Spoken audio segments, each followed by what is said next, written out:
Alrighty, good afternoon, everybody. So, as you saw on my Instagram, and as you can see right now, we're back with Ace Attorney. So, my goal for this one is that as much as I love this case because of all the people, I want to get this case over and done with because I am getting kind of, not bored with the case, but kind of tired with it. And I want to keep going with the rest of the story because, as I've said multiple times in all my streams, I've already done this one. I know what happens. I know what happens at the end. I know who comes back and everything. But I just wanted to get a refresher, but I feel like this is a good enough refresher. But I still want to finish this case for everybody who is watching, and also to what's the word? Just to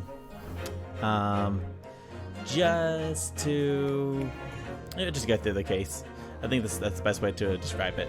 So yeah, I'm just gonna quickly go through this case. Hopefully by the end of the stream, we get through the entire case. So then by the next time we do Ace Attorney Tuesday, we're able to go to the next case. Who knows though? Here's hoping. Alright, so without further ado, let's get back into it. Hey Mustang, welcome back in. Mr. Strimmer, what is that like? Principal Skinner and Mr. Burns combined together.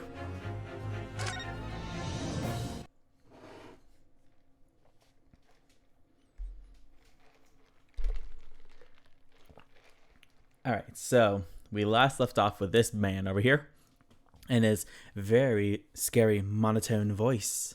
So let's get into it.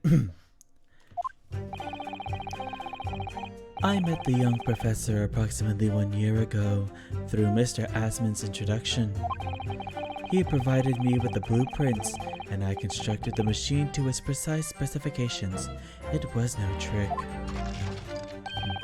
If the whole show was a fraud, it would have required a body double.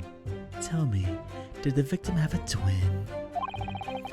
All the spectators saw the birdcage appear above their heads, and then crash head first into the crystal tower.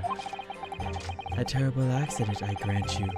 Perhaps the science on which the machine was built was flawed somehow.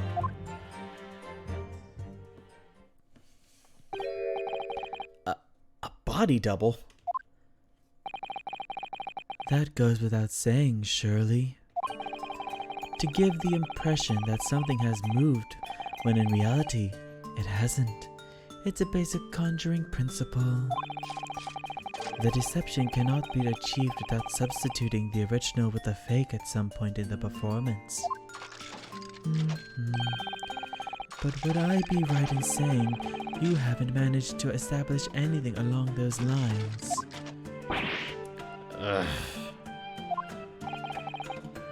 Incidentally, the prosecution has already confirmed that Mr. Asman had no twin siblings. It's my understanding that this witness is well versed in conjuring artifice, but such talents do not indicate that he was actually able to accomplish what he claims. Namely, the construction of what, by all accounts, must have been an extremely complex scientific machine. Whatever do you mean?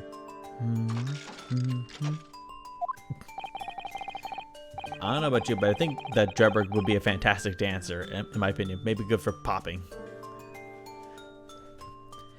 Yesterday's proceedings brought the true nature of your past exploits to light, Mr. Drebber. Indeed it did, my lord. As a swindler who preys on innocent scientists to elicit government grant money through conjuring know-how. Yes, it's true that I possess considerable knowledge of stage magic. But crucially, my scientific knowledge more than matches that of any academic in the field. Investigation of the witness's workshop attests to that claim, my lord. As evidence, the police found this Royal Society trophy for young talent in science there. Give me one quick second. Let's see it. Okay, I think my camera might be blocking the thing, but when the next time it comes up, I'll change it. Yes, that's true. We spotted it there ourselves. If a hypothesis is sound, it can always be forged into a scientific manifestation. Oh, I'm so sorry. If a hypothesis is sound, it can always be forged into a physical manifestation with sufficient skill. But I may have sold the secrets of some deceptive wiles to conniving talented scientists in the past. Would you therefore assert that the explosion of the machine was an unfortunate accident, or of course, a deliberate act of murder carried out by misuse of the science?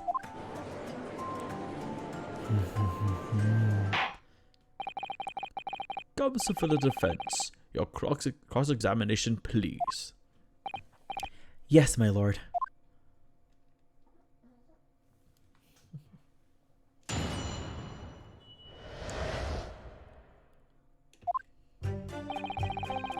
I met the young professor approximately 1 year ago through Mr. Asman's introduction. Okay, I know it's pronounced like Asman or something like that, but I can't help but say Mr. Asman. I don't know why. I think it's just me with some dumb, stupid humor. He provided me with the blueprints, and I constructed the machine to his precise specifications. It was no trick. If the whole show was a fraud, it would have required a body double. Tell me, did the victim have a twin? All the spectators saw the birdcage appear above their heads and then crash headfirst into the crystal tower. Okay, let me quickly look at all the evidence we have so far. As I remember the birdcage had something to do. It was the base that was the issue at hand. And what does it say? To its base.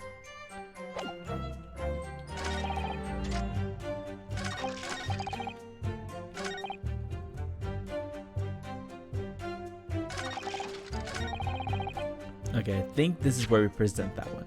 If I remember correctly, that's where we present it. So we'll save here, just in case, you never know. Alrighty, so let's go.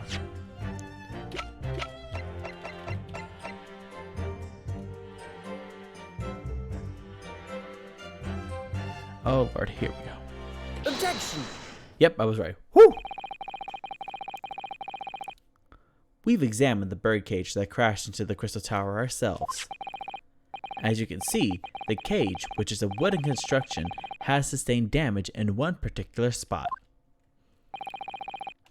Following the explosion, it fell some 30 feet into the glass of the crystal tower. That level of damage is to be expected shortly. I agree. The damage itself is entirely understandable. What doesn't make sense is the location of that damage.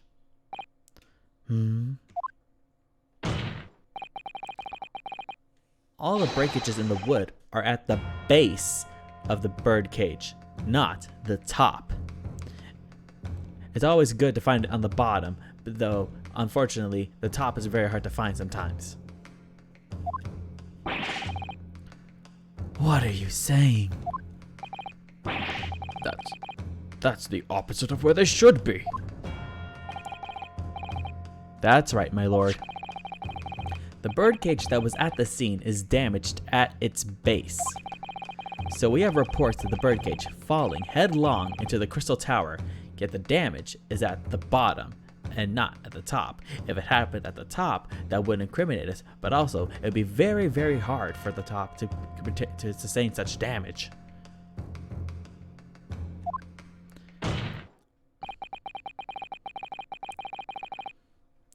The only way to reconcile these two facts is to accept that there were two bird cages in play that day, which were at the same point switched, or you can say versed.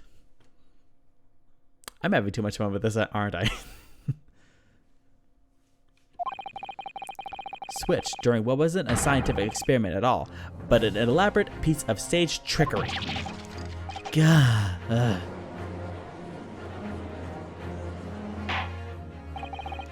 Good gracious! Explain yourself, witness. Well, If we examine the facts, there's only one logical conclusion we can draw. The damage on the base of the birdcage clearly indicates that they crashed tail first into the tower. Objection! real quick, I sound like a DJ, like raves or EDM festivals. Like, y'all ready to party? Let's turn it up. I don't know. But multiple witnesses reports claim it fell head first. The birdcage materialized in the sky next to a balloon flying over the stage, following a spontaneous explosion, and at an altitude of some 60 feet above ground level, which is approximately 18 meters. Thank you, my Nipponese lady. It then proceeded to fall some 30 feet into the crystal tower in the ensuing deflagration. Oh my goodness, how do I know these words? Witness reports that amid such chaos are notoriously unreliable. Objection! But the victim's neck was broken. Objection! He plummeted 30 feet inside a heavy wooden cage. However he fell, it would be unsurprising to find one or two of his vertebrae crushed.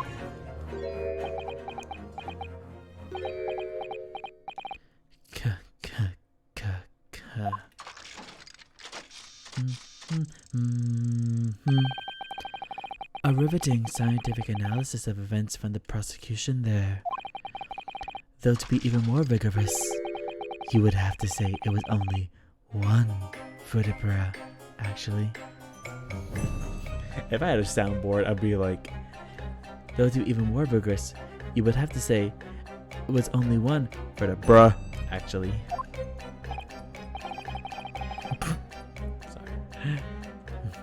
Sorry. I think one of my favorite streamers, Super Butter Buns, and she did that for one character whose name sounded like bruh. So I'm like, I can't help but laugh every time I think of it. Oh god. What am I doing? What is up with me today? Alright, back to the game. Woo! It wasn't quiet for long. I find it hard to see what's motivating Lord Van Zeeks.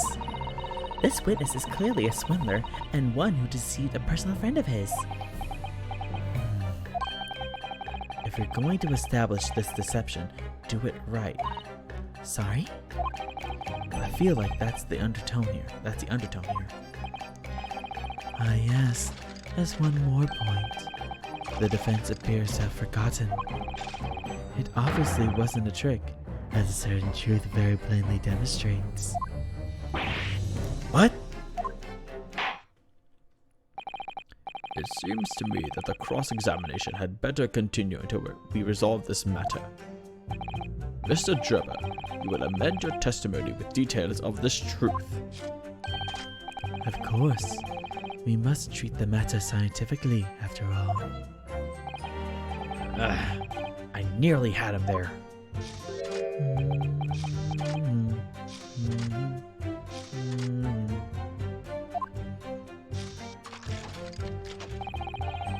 The kinesis clearly took place because there's nowhere else 30 feet high for the birdcage to have fallen from. Well, Mr. Drebber, funny you should say that, because I have something that can disprove that very easily. I want that sounds like something Jesse and James, specifically Jesse, would say for Pokemon. Well, Mr. Drebber, do we have news for you? Objection! This is a diagram of the experimentation stage and its surroundings. Why are you showing me that? It bores me. Can't you tell how bored I sound? We know that somehow the birdcage appeared in midair before falling down into the crystal tower. Ouch. A fall of about 30 feet or 9 meters. However, if you examine the diagram carefully, you'll see that there is one other possible location from which the birdcage could have fallen. The same distance of 30 feet. No.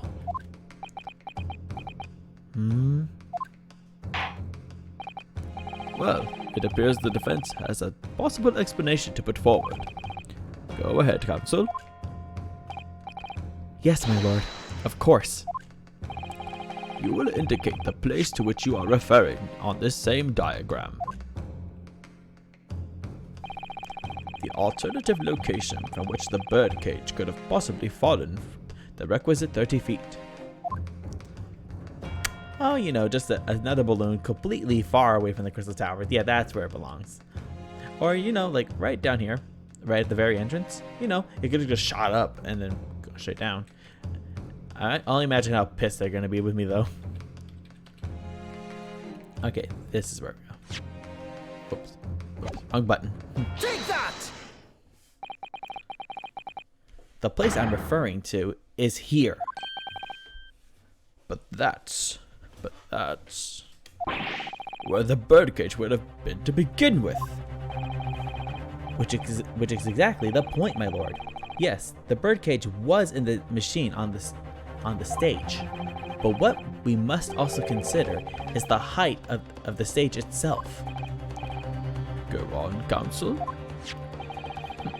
It turns out that the experimentation stage was built at a considerable height above ground level. If you look at the diagram, in fact, you'll see it's at about the same height above the ground as the balloon was above the crash site.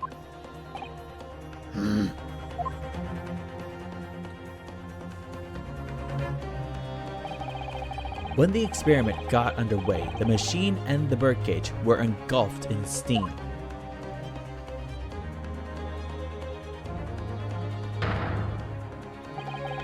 At that moment, the floor of the stage gave way and, if we assumed there to be a void underneath,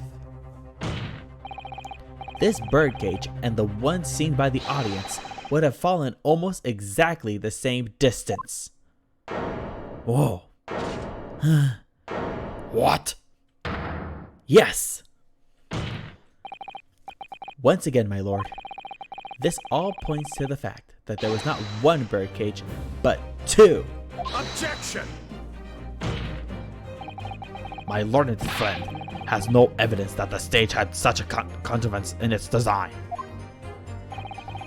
Someone is responsible for the criminal destruction of the kinesis machine itself, it's true. However, the stage still stands. And take a moment to look at that photographic print of the scene following yesterday's explosion. Good lord! The metal grill that formed the floor of the machine is undone. Yes, most likely blown open by the force of the explosion that destroyed the rest of the machine. The defense calls for the space below the stage to be investigated immediately.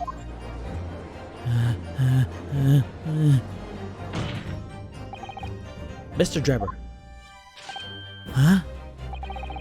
It was you who built the kinesis machine, which means that it was you who built the two bird cages that were used to carry out this deception.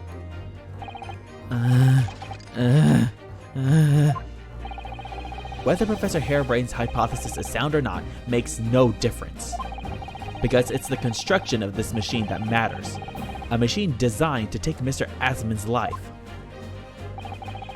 And lay the blame firmly at the professor's door, something that could only have been carried out by you, Mr. Enoch Drebber.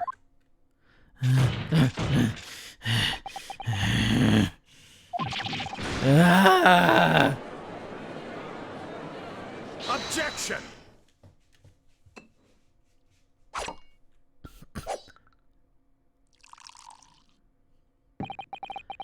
If my learned friend has reached the end of his wild assertions,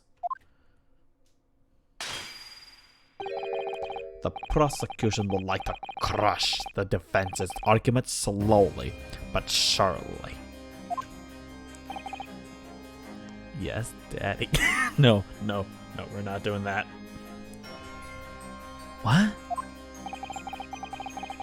Your argument fails to hold water like my crushed chalice. On 2 counts. 1, 2, 2. Firstly, Before and after the experiment, this witness went nowhere near the kinesis machine. Every relevant member of staff from the exhibition has attested to that. And I believe members of Scotland Yard have also been on watch duty to every public experiment. In other words, Mr. Draper had no opportunity to switch the alleged pair of bird cages. Objection! But I've already explained why he wouldn't have needed to. Oh, you stupid Nipponese. The nonsense with the crossbow, that doesn't bolster your case at all.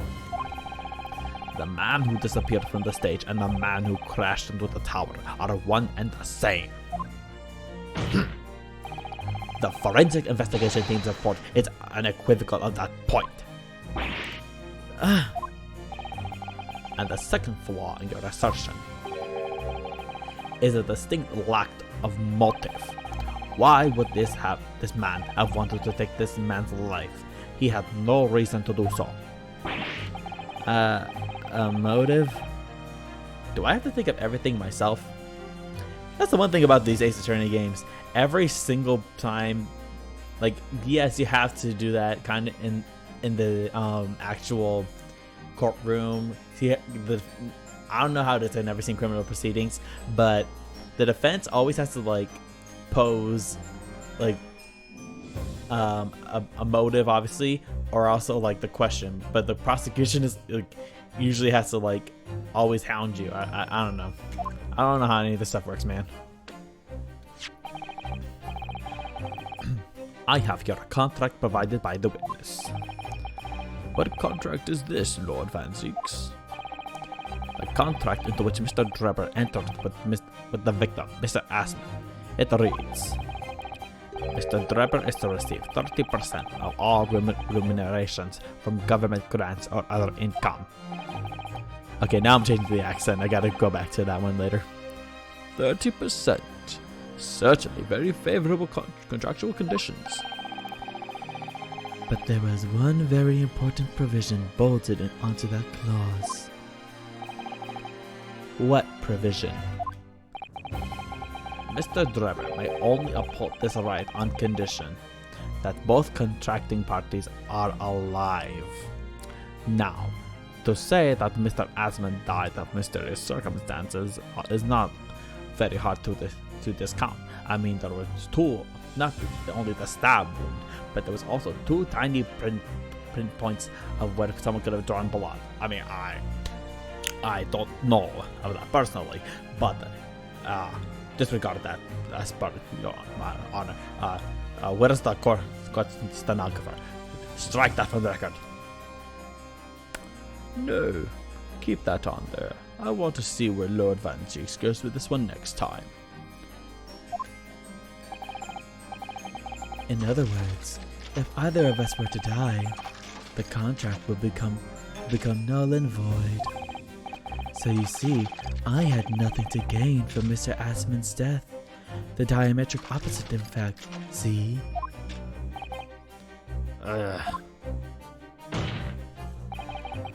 Need I say more?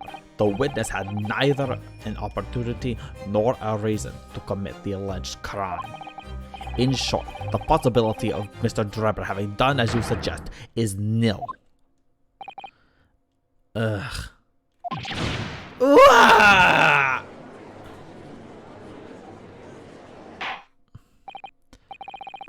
It seems the defense's assertion was somewhat wide of the mark, and also screams like a girl.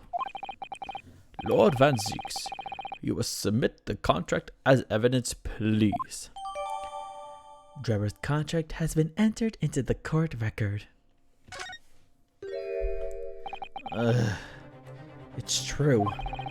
If Drebber had no opportunity to switch the birdcage under the stage with the one in the Crystal Tower, he couldn't have done it. And in any case, I have no idea what his motive might have been. There is one aspect of your argument that still holds true, however. Huh? There were two bird cages. The prosecution is unable to deny that. So I'm sure you're on the right lines, Mr. Naruhodo. And I've no doubt that there are other aspects of your assertion that are undeniable truths too. Oh, thank you, Mrs. Sato. You are my voice of reason. Well, of course I am. Well, it would seem that the defense has no rejoinder to offer. Give me 1 second.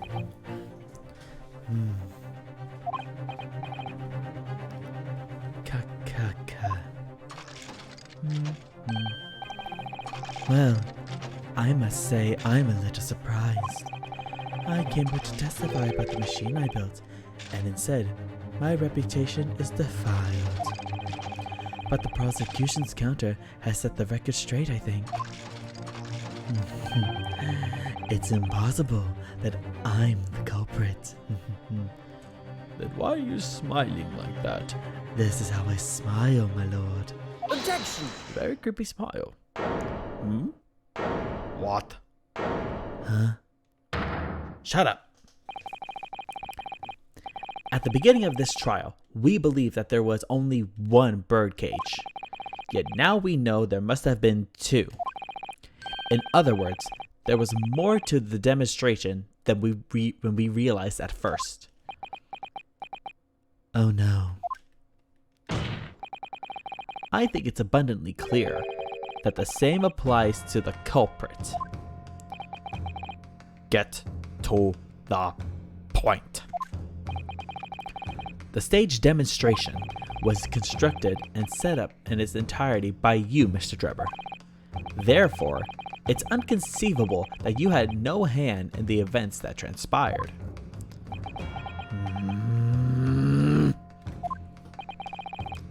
So if circumstances mean it's impossible that you could have carried out the crime yourself, it points to the fact that someone else was involved. Someone else? Counsel, are you suggesting? Yes, my lord. Mr. Drebber had an accomplice. Objection! An accomplice now? Well then, I presume you're prepared for what's to come. Now that you're accusing not only this witness, but someone else of the most serious of crimes. I mean, that was Drebber. Huh? There we go. If these accusations turn out to be false, then make no mistake. The prosecution will demand an equally serious punishment for your slander.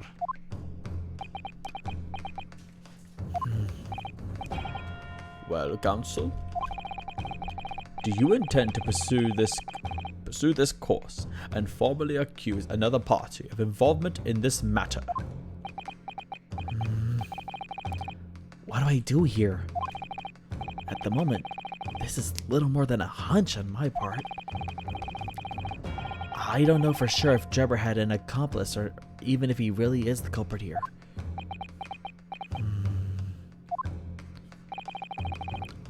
One way or another, though, I have to make my position clear. As a lawyer. So what's my stance going to be? Did Drebber have an accomplice or not? I don't want to back down because I feel like that might be like a, not like a game over, but like it might set me back and I'm not one for that. So, you know what? I'll just stick to the name of the accomplice because that's what I did the last time. The defense is ready to name Mr. Drebber's accomplice. Somehow, the two bird cages must have been switched. Everything points to that. Yet according to the coroner's report, that's not a possibility. Ow! But that inconsistency itself is a clue. Counsel, Oh, my lord. you have received a stark warning already. If you are nevertheless determined, then I must now ask you to identify this alleged accomplice by name. So, your answer please. Who do you claim to have been Mr. Drebber's accomplice? It was... Oh, my lord, I hate to say it. It was Iris. She did it. there? What are you doing? I can only imagine, though. Imagine it was Iris, though. A little child being an accomplice to a criminal. Now that I say that isn't entirely off the tables for her. I wonder if that's going to become relevant. She is just a child, sure, but hey, you never know. Take that! The name of the person in question is... What's wrong, my Nepalese friend? Surely fear doesn't bind your tongue now. It's a little late for that. Of course I'm afraid. After all, naming her in this capacity is definitely going to make waves. A lot of waves. I could very well turn every single person in this courtroom against me. I'm sure it'll be alright, Miss Naruhodo. No, it's not Susato, because, thing is, I'm naming you. Sorry. Thank you, Miss Susato. The enemy always appears larger than life, but you'll appear exactly the same to the enemy. Alright then, here goes. You've kept us waiting long enough. Your answer, counsel. Now. The person who colluded with Mr. Drebber in order to carry out this wicked crime is Scotland Yard's coroner, Dr. Courtney Scythe. What the blazes are you talking about, Dr. Scythe? The head of the forensic investigation team and the coroner who conducted the autopsy on the victim.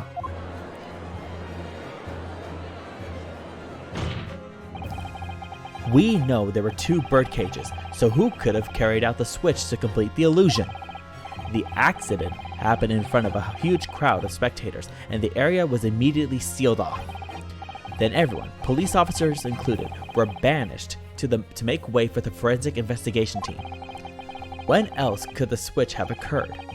It can only have been in that team's presence. It's essential that the court determines exactly what happened following the incident. The defense demands that Dr. Scythe be summoned to the witness stand at once to testify.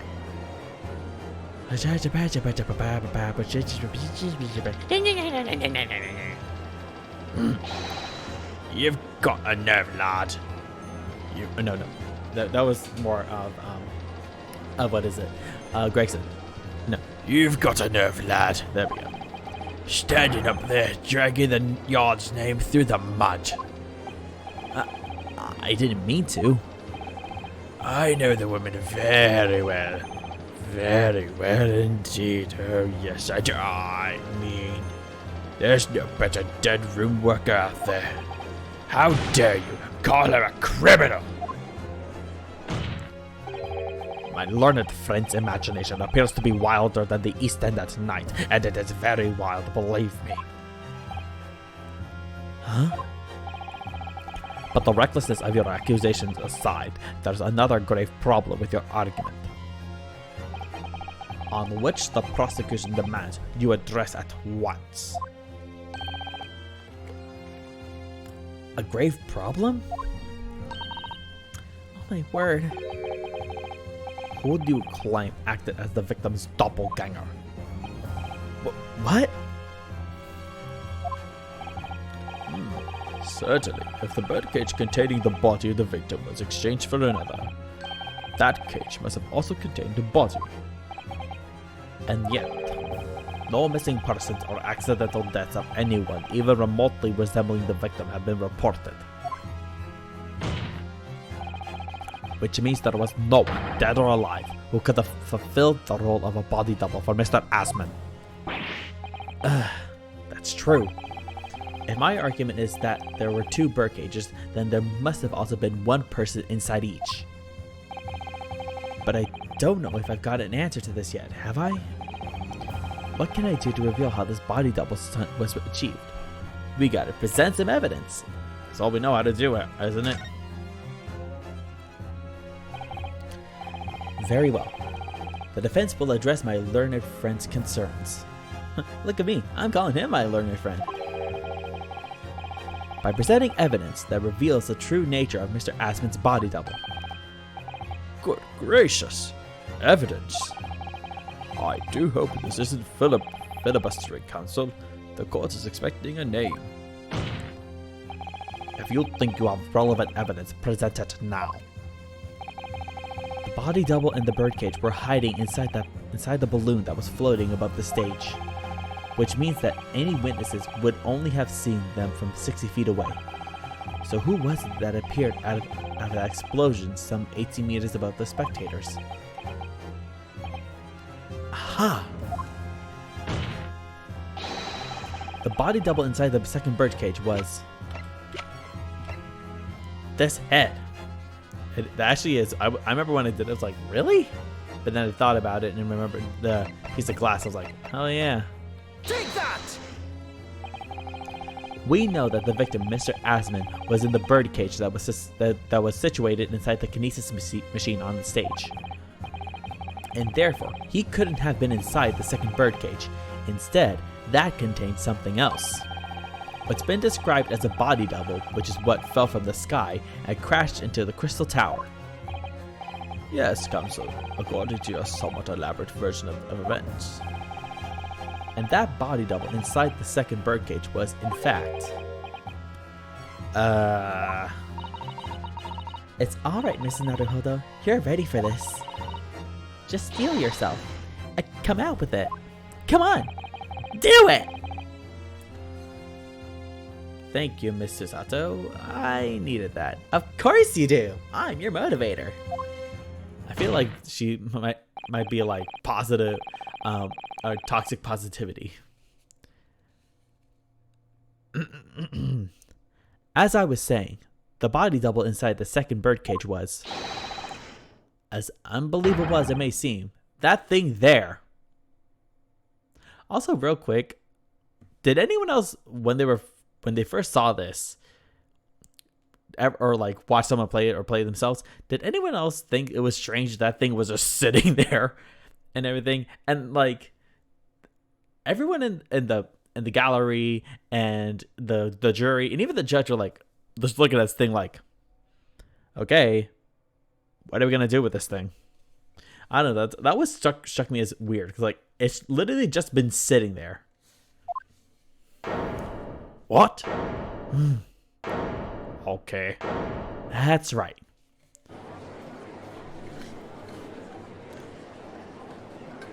Objection!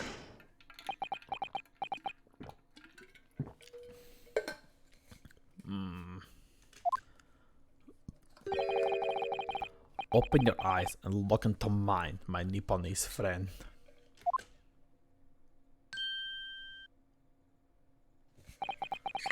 Now tell me, what are you playing at? Stand firm now, Ryunosuke. This is the time to show your Japanese spirit.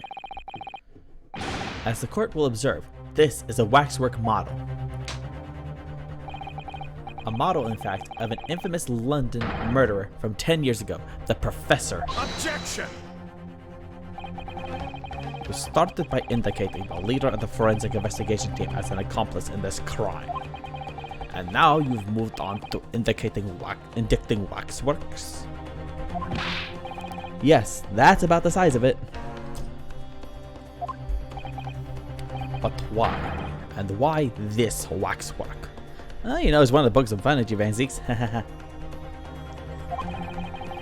It looks nothing like the victim. In fact, it could hardly resemble him less. What possible justification can you give? If you want to know why, I'll tell you why. Ask Mr. Drebber. Huh? What? Just days before Professor Harebrain performed his public demonstration. Give me 1 second. Just gonna quickly fix this up so I have more room to grab my drinks, because that was becoming a problem. Oh, okay, back to what I was doing. Just days before Professor Harebrain performed his public demonstration, Mr. Drebber abducted this model from Madame Tuspel's. Did you say abducted? And 2 days after the incident at the Great Exhibition, he returned it to the museum. Then the timing. Is this true, Mr. Drebber?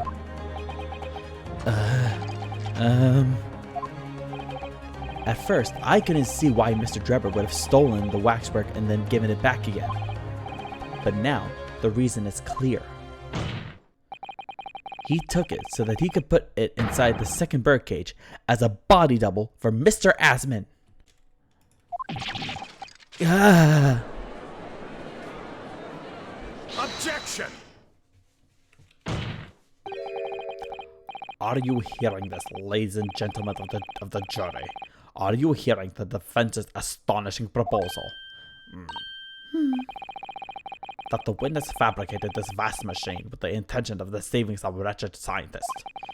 That he did so in collusion with the country's finest coroner on a public stage in front of a vast audience.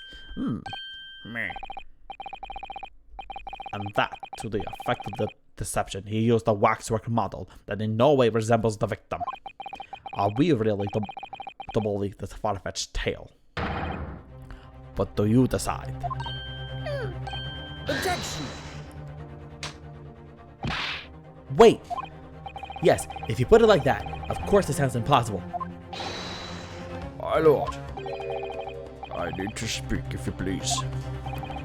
Go ahead, Mr. Foreman. Myself and my colleagues have reached an agreement. Very good. In that case, ladies and gentlemen of the jury, you will state your leanings for the court to hear now. Guilty!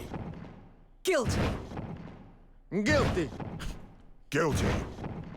Guilty. Kill me! Well, we gotta do this now, don't we?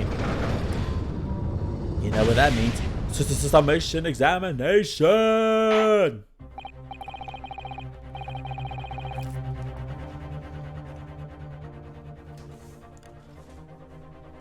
So, as indicated by the foreman, the jury has reached a consensus. I knew that was going to happen. We shall get through this, Mr. Naruhodo, as we always do.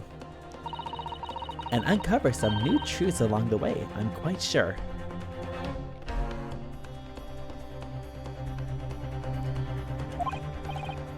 Yes, I agree. I'm going to have to appeal to the jurors as usual, and see if I can persuade them to change their minds.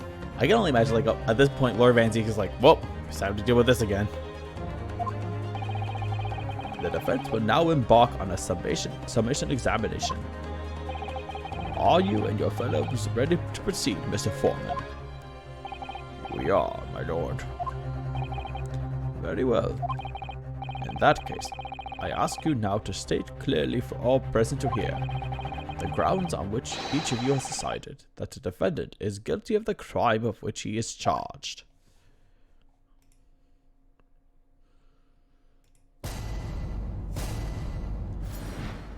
Okay, time to do all these 6 people's voices and for my voice to start giving out. Let's go.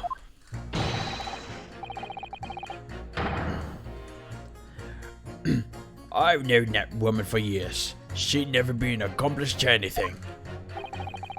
It's utter nonsense to think those two would ever be conniving with one another. Oh dear, this is most troubling. But surely the waxwork the man stole is nothing to do with the coroner, is it? I have had my own problems with members of the police. I do not trust them much. I've seen no rigorous proof that this waxwork was ever inside the birdcage. It's conjecture.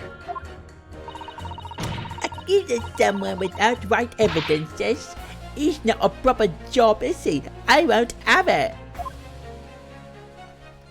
Oh boy. These are so much. Somewhat unsurprisingly, it seems the introduction of this waxwork model to the proceedings has polarized opinion. given that its face is obscured and its build in no way resembles that of the victim. I can only applaud my learned friend's temerity at suggesting it, and Mr. Asman's body double. Yes, the applause is deafening. And yes, I know it seems extraordinary. But that's the point. That's why I have a strong feeling it's actually a greater clue than anyone yet realizes. What are you thinking, Miss Naruhodo? I can't explain why at the moment, but I feel as though there's a specific reason why it was used, why it had to be this model. Drebber chose it because it's the professor linked to Van Zeeks through his brother. Obviously, he wanted that to be the reason why, isn't it? And maybe another thing too, but we'll get to it later. Really? A reason why nothing else would do, you mean? Yes, and I'm convinced it's something far more significant than whether or not the model looked like the victim.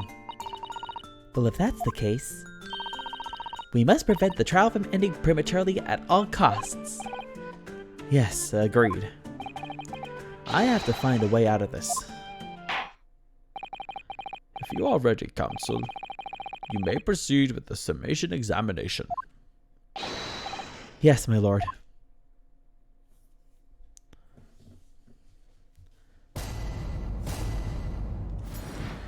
Let's do this. Okay, let's start pressing every single person's statement. Hold it! The order of things seems to have changed around here for some reason. I'm a copper, lad. It's a copper's discretion to bend the rule sometimes. Oh no. Oh god, I'm mixing so many voices. Okay, let me go back to it. I'm a copper, lad. It's a copper's discretion to bend the rule sometimes. When needs must. What's wrong with that? Where do I start? I've been working at the yard for 40 odd years. That's even more than I thought. We've only had a Metropolitan Police Service in town for 70 years, you know. Of course, times have changed.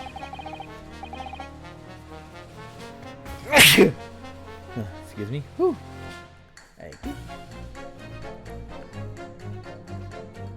The public didn't trust coppers back when I started. It was rough. We had to fight crime, and we had to fight to win the public's trust as well. And when we did, forensic science was in its infancy too, even more than it is now. And she spearheaded the revolution. Dr. Scythe, you mean? That's right. About 10 years ago now, it was, when I was still a youngish Bobby on the beat. Yeah, I may not look it, but I'm 35 years old.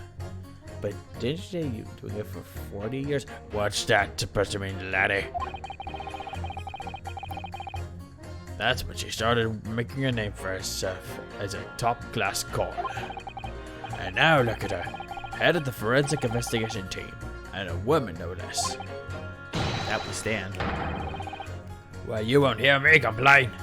It's what we all dreamt of back then, I tell you. Could you tell me without holding that gun in the air? We were all out to uphold justice, lad. Full of vim we were. Full of vim. That's coming across loud and clear. What?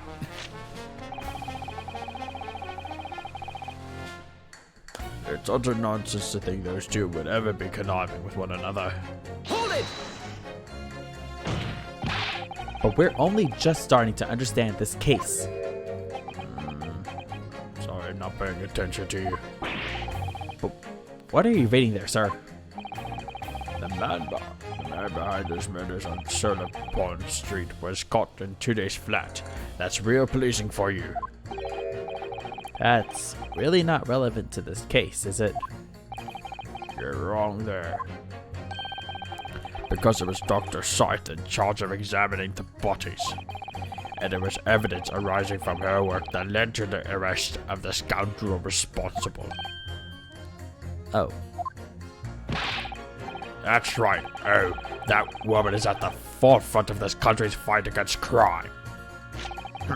The idea that she's somehow involved in this murky business is a load of old tosh. I thought it was up to me to press the jurors, not the other way around. Okay.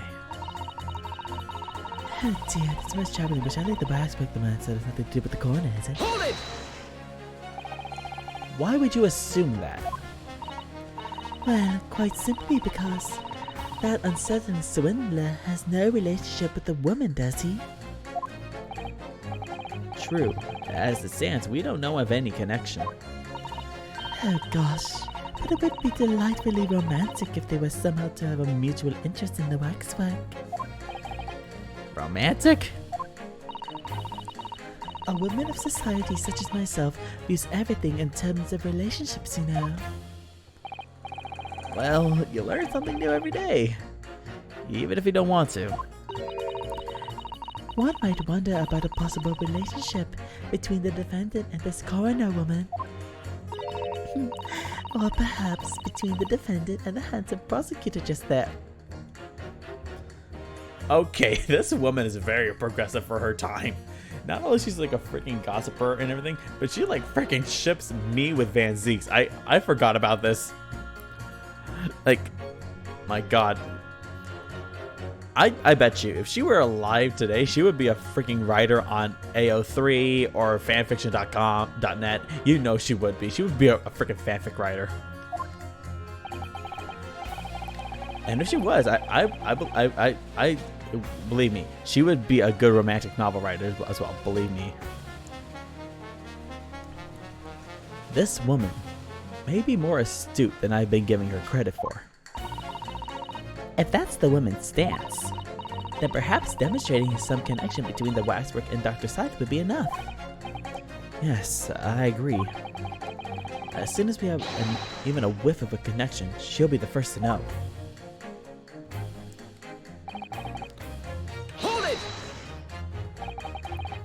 What sort of problems? Let's just say we have run into each other on numerous occasions while I've been performing on the street. Right, I see. Obviously, artists such as myself cannot appear on stage as we work in close proximity to our audiences. So we perform at our great magic in parks, on street corners and the like.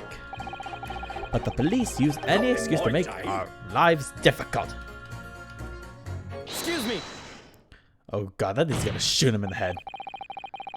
Do you have something to say in response to that, Mr. Artemal? Who are you calling a mass murderer? Sorry, my mistake. I got confused because I heard you look like him. I don't look like anything like the man. You want to be locked up, sonny? Thanks, Mr. Sholmes. Perhaps we could move on. I was really wondering if you had something you wanted to add in response to what juror number 3 just said. And clearly you do. Now please stop spinning that thing before I shoot somebody. Back in my day, back in the good old days, it wasn't like this. What was it like, sir? We worked our fingers to the bone to earn the public's trust, we did. And by Jove, we earned it.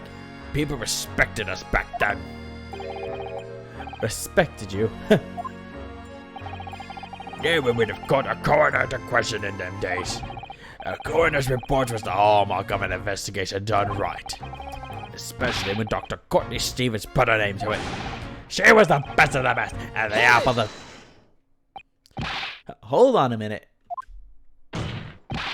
What are you talking about? Who's Courtney Stevens?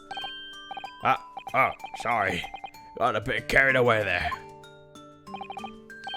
Stevens is Dr. Scythe's maiden name. Her maiden name? So that was before she was married. Exactly what that maiden name means, my Nipponese friend. Of course, yes, Shillamy. It's Scythe now, isn't it? Stevens. I'm sure I've seen that name somewhere recently. Anyway, the point is, those were the great days of policing, not like now. Sorry to interrupt, sir. But do you think you could change your death statement to include that name?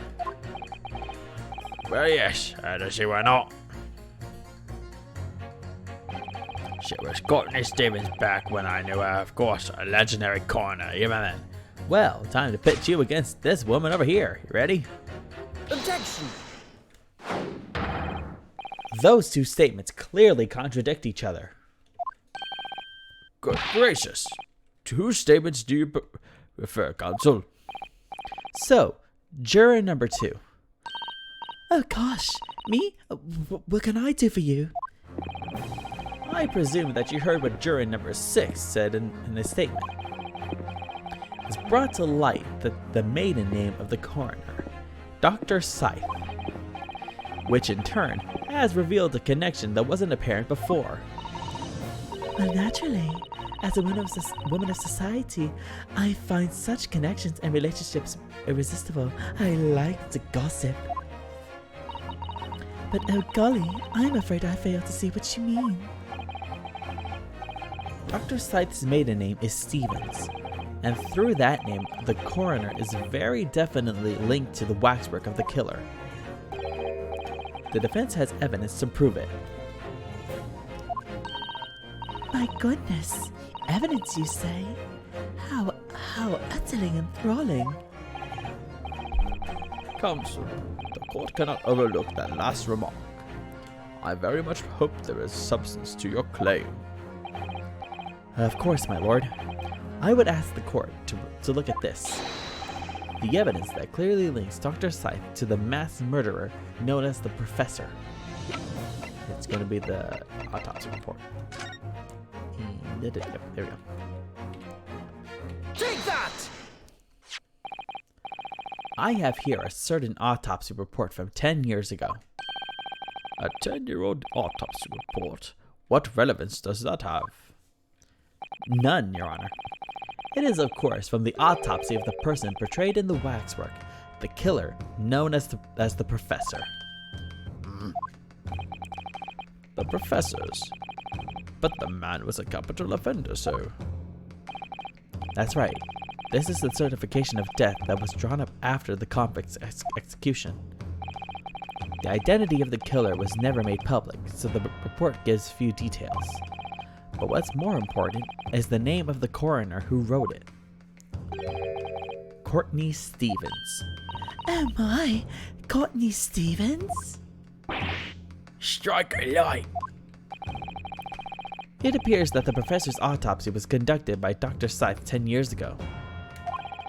And a few days ago, Mr. Drebber very deliberately stole the waxwork of the professor from Madame Tuspel's. Madame Tuspel's, there you go. A waxwork that doesn't in fact resemble the victim, Mr. Asmund, at all. And do you suppose there's some unsavory relationship between those events? Absolutely, I'm sure of it. There's no doubt in my mind that the professor case is at the heart of a link that we have yet to uncover between Dr. Courtney Scythe and Mr. Enoch Drebber. Hidden links, mysterious connections, secret relationships. This is almost extraordinary. We're surely obliged now to explore this further.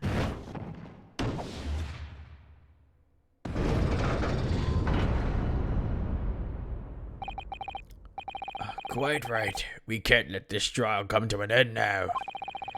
Not while there's this cloud of suspicion hanging over the yard's best coroner. It wasn't like this in my day, but we're still here to uphold justice in the end.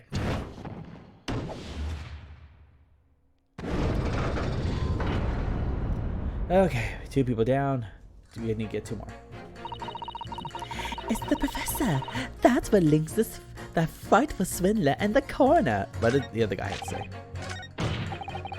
If a yard coroner's under suspicion, then we're not done here yet, are we? Clearly. Okay, next one I think is the... Okay, we need to do that.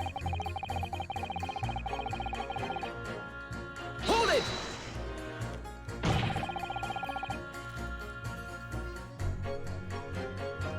Okay. but you claim the whole instantaneous kinesis demonstration was a trick. That I did, but there's more than one way to pull a rabbit out of a hat, isn't there? Sorry? I grant you, given that this cage appears from a mist and explosion, there'd be no need to use a real person.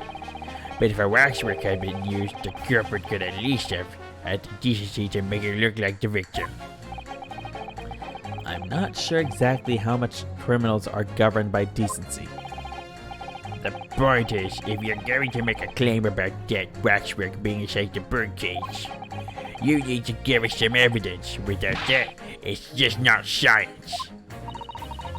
I suppose we should expect nothing less than a logical argument from a fellow of the Royal Society. But that perhaps means his mind could be changed if we manage to present suitable evidence. Evidence that the Professor Waxwork was inside that birdcage. Can I produce that or not? The glass. Actually, I have something I'd like you to see, sir. Oh? I must warn you that I firmly believe it's only wise to trust men in white coats. So given your jet black outfit, I don't mind admitting to a sense of trepidation there. So you don't trust anyone in black. Looking in the mirror must be very trying. It's me. I do have some evidence that proves the waxwork was inside that birdcage. Namely, Take that! What's that? A piece of glass? That was unusually thick for glass. yes, it's a piece of broken glass that we found inside the jacket on the waxwork. As you say, it's not ordinary glass though. It's very thick and clearly made for extra strain. Much like the special glass that was developed for the construction of the Crystal Tower. The crystal tap. Holy smoke! Exactly, the centerpiece of the Great Exhibition where the very incident we're talking about took place. On the day in question, the birdcage fell from above and smashed through a window of that special glass. From whence this small piece originated. Is that it? Precisely. So, what do you say? Now that clear evidence in support of the assertion has been placed before you.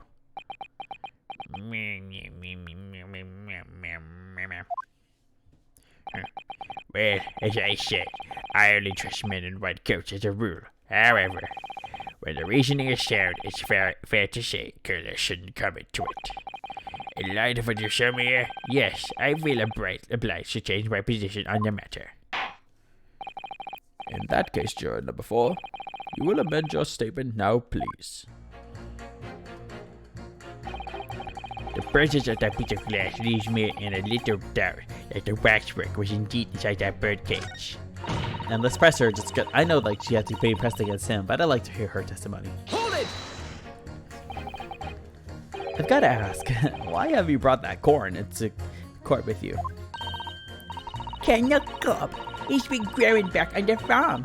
Picked him up on my way to town. He's a proper nibbler, he is. Yes, the nibbling seems to be taking quite a while. Maybe it could wait until after the trial? Oh, I don't like the sound of that. You need colonels at times like this. Whenever I've summoned victims aside, the colonels always point me in the right direction, see? You're talking about your cob of corn? Never guilty, Papa. Never guilty out. Never guilty, Papa. Never not guilty out. Never guilty, Papa. Never not guilty out. Never guilty, Papa. Never not guilty out. Perhaps it's akin to fortune telling with flower petals like people do back home. So Professor Harebrain's fate is to be decided by a cob of corn? Could you not at least wait until we've had more time to find the truth before deciding on the defendant's guilt? I don't know about that. Me time's awfully full already. Amazing.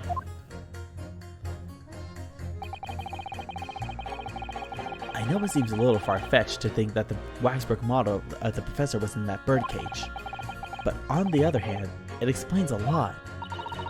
If there really is a reason why that particular waxwork had to be used as Mr. Axman's body double, we must do everything we can to make the jurors understand it.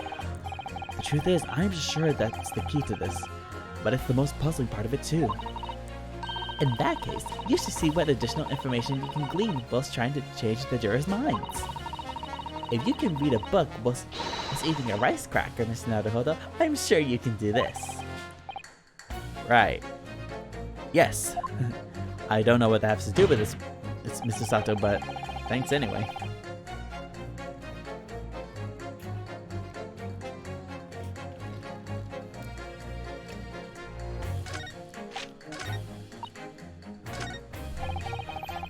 Okay. Pit him against the little child. Objection! Those two statements clearly contradict each other. Good gracious. To whose statements do you refer, counsel? If you could put down your corn for a moment, juror number 5. You mean me? You've pointed out that it's wrong to make an accusation without evidence, but the accusation that the waxwork model was inside the second birdcage on the day in question is not without supporting evidence, as the defense demonstrated to the juror sitting beside you. Oh, is that right? Would it be fair to say you didn't follow the argument? I don't understand much besides Colonel Cobb, to be honest. Of course you don't. If I could interject here. Please do so, sir. Now that this assertion of yours about the waxwork has been backed up by some solid evidence, literally, it would be wrong of me as a man of science not to pursue the matter further. Bam.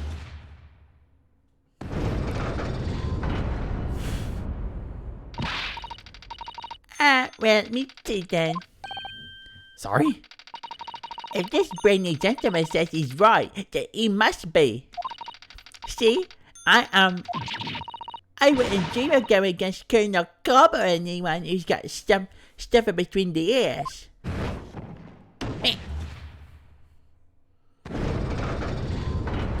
Oh, thank God. Success!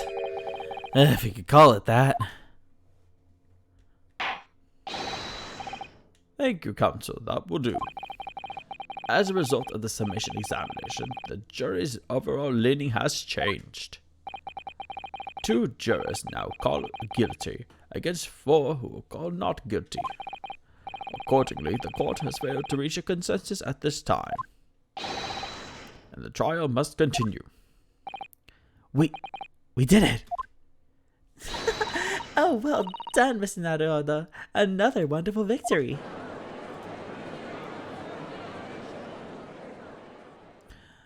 Oh, thank God.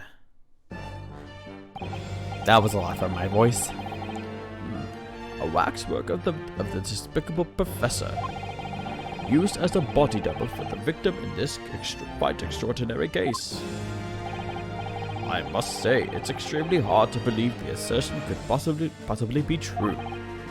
However, it would appear that it does at least warrant further investigation. It's the waxwork of the professor that links Mr. Drebber and Dr. Scythe. And I'm convinced that there's a special significance to that link. I don't know what you're hoping to prove, Dad. I really don't. The truth, sir, by using evidence and testimony.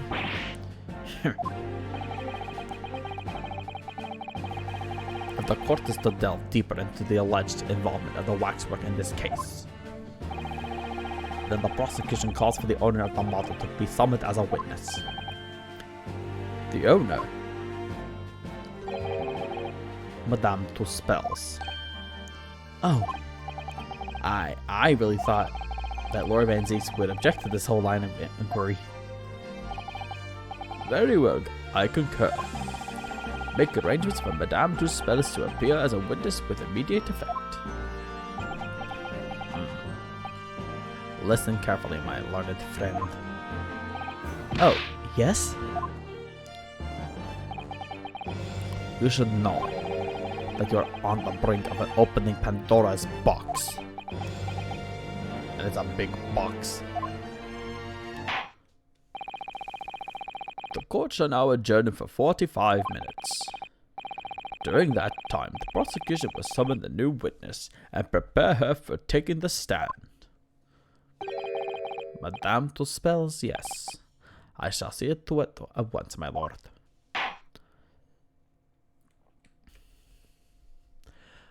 Whew, that was a lot. Okay, so we're gonna take this up to the end. Like I said, I'm gonna try to finish this case in one go. So here's hoping. So let's go. But real quick, I'm just gonna go run to the bathroom. So give me one quick second while I go do that. Oh wait. The knight errant himself. Okay, there we go. I'll be right back. So give me one quick second.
Alright, thanks for holding, you guys. Let's get back to this. Oh, have you been watching from the gallery, Mr. Sholmes? I've been on the edge of my seat the entire time. Courtroom trials are fascinating affairs, as a spectator at least. I'm glad you've been enjoying yourself. Oh god, not this guy again. I have to ask. What on earth is going on? It makes no sense. What's this professor business all about? He doesn't look like any professor I've ever met before. Who even is he? Of course. You were in Germany already 10 years ago. Ah, yes, the professor. I discovered he was the one who had been abducted. A sense of foreboding stirred within me. But who knew the monster would come knocking at your door? My heartfelt sympathies. As it turns out, Lord Van Zeeks is even more intimately tied to this case than any of us realized, isn't he? Yes, how true. His great friend from university in the dock. And now a waxwork of the killer who took his esteemed brother's life makes an appearance too. I imagine even the shrewd Mr. Reaper failed to foresee that kick in the teeth. An extraordinary move on your part, my dear fellow, to throw that in front of the man. You make it sound deliberate. I can't help feeling that this professor case is really very puzzling. Oh yes? In what particular manner? Well, there's Mr. Jebber, Dr. Scythe, and Lord Van Zeeks. It seems that everybody in the trial has a link to the case somehow. Yes. In fact, I alone am not a member of the set. Ha ha! There, that leaves me as an empty set, all alone with no intersection to any other. You have two Japanese people here who have no connection to the professor by any means. Well, we don't know that yet, but you have two Japanese people connected who are not connected by any means to this. And you're saying you're alone. Excuse me. It's oh yes,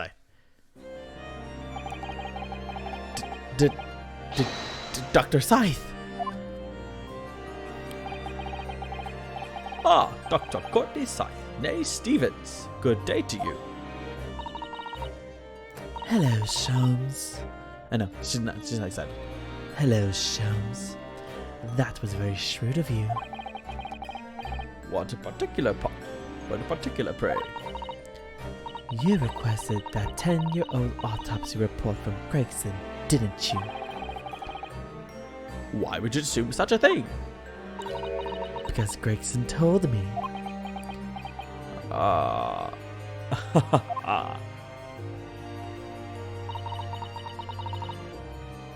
To think it's been 10 years.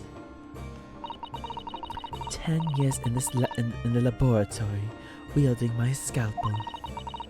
I smell of nothing but corpses and disinfectant. A policeman on the jury had a lot to say about you as it happens, Dr. Scythe. And I've accused you of being complicit in what happened. I'm hoping that you'll take the stand and tell the truth about what really happened. That certainly won't be possible. Huh? Lord Van Zieks won't be summoning me as a witness. Lord Stronghart has forbidden it. Then why are you here? I understand. Okay, I know she can be part of the gallery and just observing as a spectator, but why is she here? She has no purpose of being here besides like, oh, I may be called into question about something. I better go see what's happening. But still, she has no reason to be here. I don't know. Lord Stronghart. The Pandora's box you were warned about is the Professor case. But please don't make the mistake of thinking you'll get any information about it out of me. But attempting to hide from the truth, that's cowardice! I've always fought crime in the way that I see fit. I have no regrets, none at all. And that's all I came here to say. So, good day to you. I still don't know why she was here in the first place. Other than to give us that. I honestly don't know. She mentioned it too. This Pandora's box. Whatever does it all mean? There's really no cause for concern. I assure you, when the trial resumes, the meaning will become all too apparent, whether you like it to or not. Huh? Now then, I believe it's almost time. I must make my way back to the public gallery. The edge of my seat awaits. I think maybe you're enjoying yourself a little too much. Ah yes, one word of warning before I go. If, in the course of the trial this afternoon, you perceive even a shadow of doubt about the truth, don't let it out of your sight. Pursue it like a dog with a bone. To the bitter end, you understand. Do not falter, whatever may come to pass. Alright, I understand. Thank you. Good. I shall make myself scarce then. I purchased a bar of caramel earlier. Okay, real quick. Do guys say caramel or caramel? Because I say caramel. But I feel like Shulms say caramel. So I'm going to say it like that. I purchased a bar of caramel earlier, so I shall be gnawing on that as you gnaw away at the truth. What did that warning from Mr. Shulms really mean, I wonder? Especially the bit about whatever may come to pass. I don't know. I'll probably figure out as I hear him nibbling on that. It's time for the final chapter then. I'm determined to find the truth, no matter what.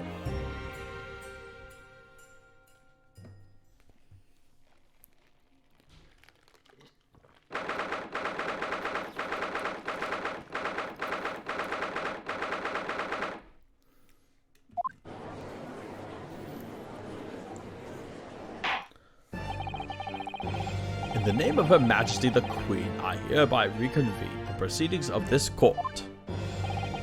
Counsels for the defense and prosecution, are you ready and able to continue?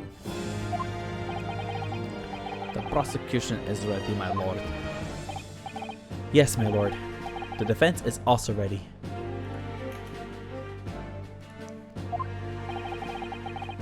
As the court is aware, the case under scrutiny began with a damaging incident at the Great Exhibition.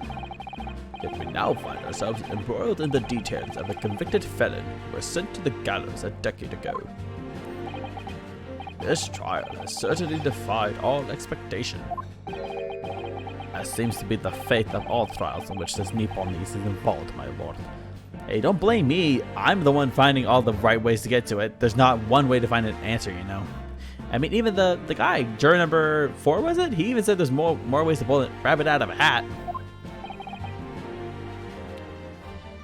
So then, let us begin our exploration of the defense's assertion that the waxwork was cardinally involved in this matter. Lord Van Zieks. My lord. Are we still awaiting the arrival of Madame Tuspels? Not at all. She is in the antechamber as we speak and ready to be summoned. Very well. Bring in the witness. Bring back my girl.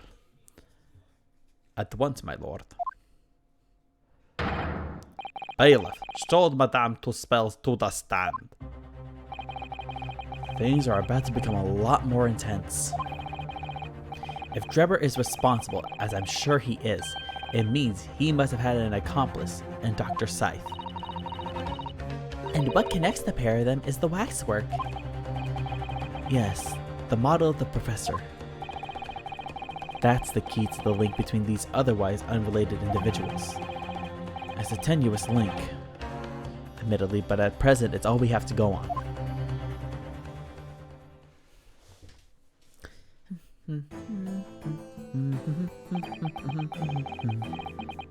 State your name and occupation for the court, please. My name is Madame Esmeralda Tuspels. I am a waxwork artisan and the proprietress of the Madame Tuspels Museum of Waxwork. I was about to say Waxwerk, but that's German. You will have to pardon me for working as I testify. My new exhibit must open very soon. Oh, so he finally gets a statue, does he? Now there are 2 of them in the world. Oh my, what expression is she carving onto that face? I don't know, I want to see what it looks like in the end. Better be his signature smirk. Or can it be that downward glum look that I find just a bit adorable, just a bit, I don't know. A number of days ago, a particular waxwork model was stolen from your museum. Can you confirm this? Oui, that is true. At first, we believed it had been kidnapped. A waxwork model? Kidnapped? Yes, my lord. There was a demand for ransom money left behind by the culprit. However, according to what I've just been told outside the courtroom, that was not the true reason. I understand it was utilized as a substitute for the body of a murder victim. At present, that is no more than conjecture proposed by the defense. This is the victim of the case in question, Mr. Ode Asman. But of course, I know him well. He is a part of my odious personage exhibit. I detest to say it, but it's evident, but Mr. Asmund does not resemble the professor at all. Yes, but perhaps their faces are very similar. Are you suggesting that we shouldn't see now the démasqué visage of the professor? I am here to agree, but it is strictly forbidden to open the lock. This is absurd. Pardon? I don't know what face you've carved onto your fancy figure beneath that mask, but clearly it won't be that of the actual killer. Indeed. The man's identity was never made public after all. The trial took place in a closed court. The proceedings were strictly confidential. The condemned man was summarily executed. His identity remains a closely guarded national secret. There is no possible way that the repository of tawdry exhibits could get its hands on that information.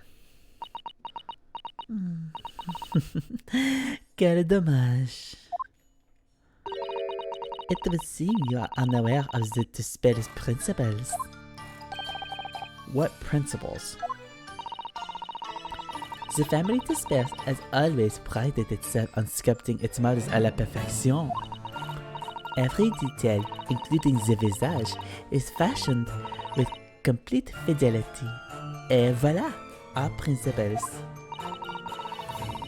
There is a well-known legend about the Tisper's waxwork from the time of the French Revolution.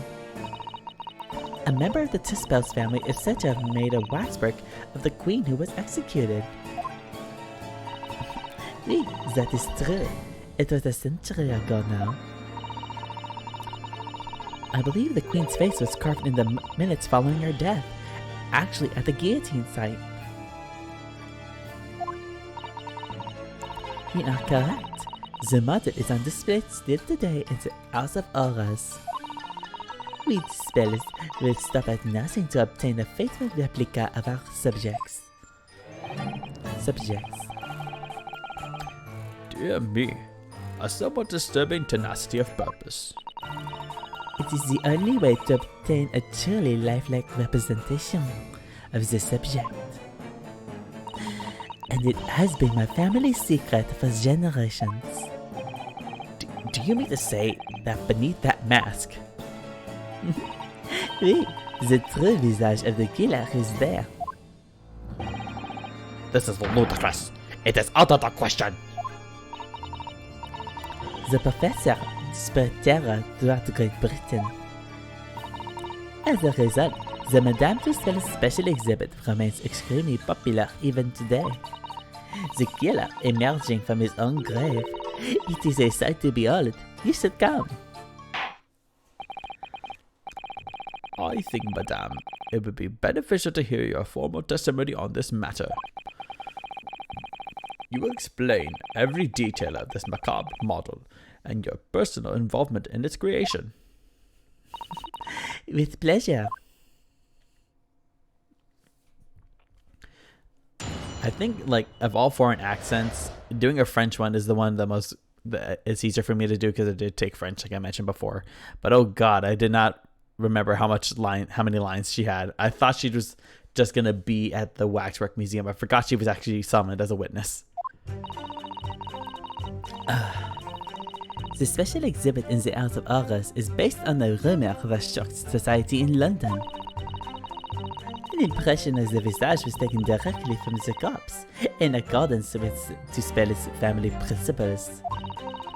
I enlisted the aid of the gravedigger and created a mold for the head in the cemetery just before the interment. I hid myself until he gave me a signal. I was there for a very long time that night. As dawn approached, I was very worried that I could be discovered.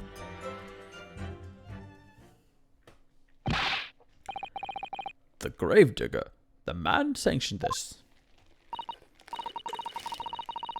Oui, I will do all that is necessary to achieve the true resemblance my family is celebrated for. Nobody else knew, only the gravedigger. What harm did it do, huh?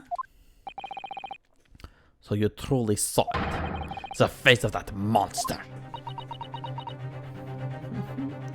Oui. Naturally, I was aware at the time that his identity was a secret. But the spirits would not be the spirits if we did not insist on an absolute fidelity to our sculptures. I don't believe this. I myself have seen this special exhibit at your museum, madame. A truly blood-curdling scene in which the murderer is emerging from his own grave. The scene it depicts was the subject of many rumors in London 10 years ago. I have here a newspaper from the time. The special exhibit was based upon the picture in this article. It was the most detailed account of what happened, as reported by the eyewitness who saw it. The 10-year-old article has been entered into the court record. Man rises from the grave. It's too absurd for words. The public enjoy absurdity, monsieur. That is why I have reproduced the scene as carefully as possible in my museum. And it's a waxwork from that exhibit that was stolen some days before the incident at the Great Exhibition, wasn't it? That is correct. The professor you see before you here. Most puzzling. Counsel for the defense, proceed with the cross-examination. This waxwork links Dr. Drebber to Dr. Scythe.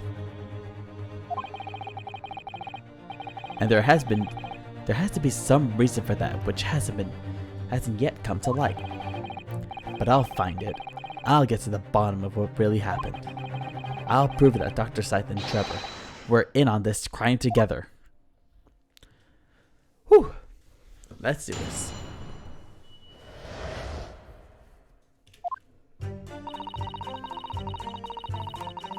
The special exhibit in the Asa Earth is based on a rumor that shocked. Okay. Hold it! Is that true of every waxwork in your museum then? It is, assuming the subject is dead, of course. Live subjects have to cooperate in a similar way. I have letters from imprisoned criminals all the time, you know. What sort of letters? When my time comes, please make a waxwork of me. Comme ça. No. My museum is famous, monsieur. To be made into a waxwork is an honor, and for some criminals, a symbol of status even. Because nothing says hardened criminal better than wax. Badumts. And it is thanks to one killer in particular that my museum has gained such popularity in London. I refer to the star of the special exhibit, of course, the professor. Whose form you claim to have captured by taking an impression from the actual corpse.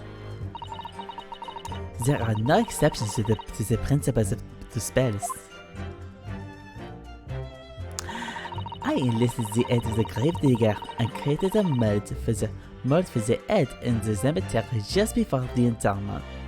Okay, let me take a look at that thing real quick. Okay. That's honestly gotta be very freaky. Counter, blah blah blah. Excuse me. Okay. Let's keep pressing everything. Surely that's illegal, isn't it?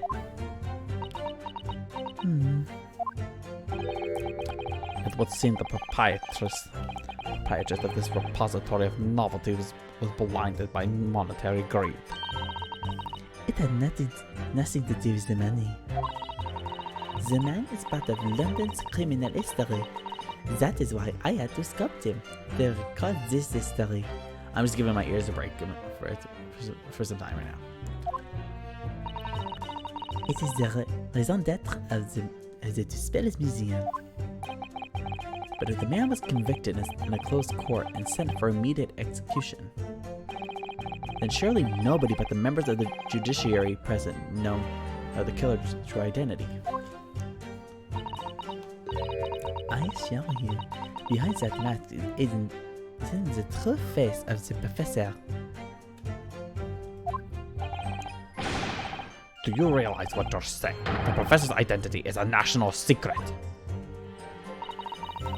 I understand, and I don't care. And now that the truth about the special exhibit has been revealed, it's perhaps close. I must perhaps close. Of course it will, as will your entire museum if you don't tread very carefully, madame. That could be another interesting chapter in the history of my family, I think, don't you?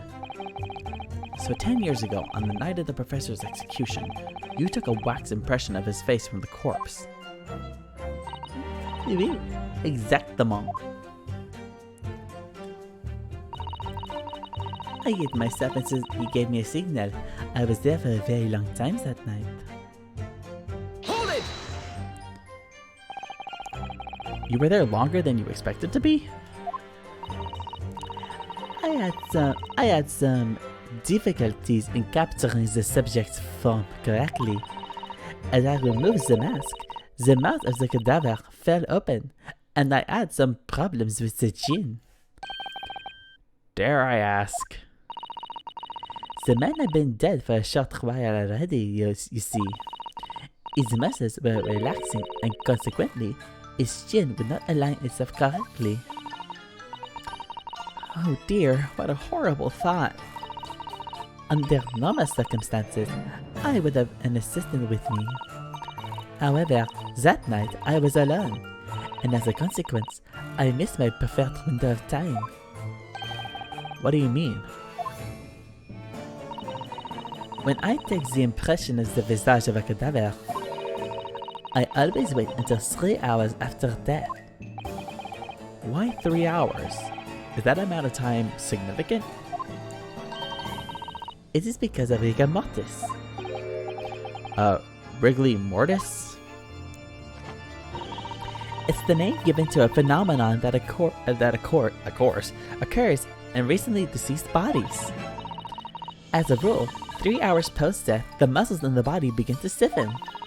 By approximately 10 hours post-death, the entire body is completely rigid and inflexible. And then, from that point on, the muscles slowly start to revert to their relaxed state. The effect is often used to estimate the time of death when a body is discovered. Well, that was an education. If a slightly scary one. As the mademoiselle says, rigor mortis commences 3 hours after death, and it starts in the jaw. I see. So that's why you wait. Before that time, the mouth falls open, and it is very difficult to do my work. Ugh. It's getting hard for me to do my work with all this talk of corpses. Hey, corpse husband, you there? I wonder about that information to the courts. It's significant. The information about rigor mortis that you just shared with us, would you mind including it in your formal testimony? I believe it could be significant, you see. Of course, I do not mind at all. I can't help feeling that after this latest topic, the atmosphere in the courtroom has become extremely grave. No time for puns like that right now, Mr. Sato. See? This is no time for jokes, Mr. Sato. I was just trying to lighten the mood, jeez. Madame, kindly amend your testimony as discussed. Bien sûr.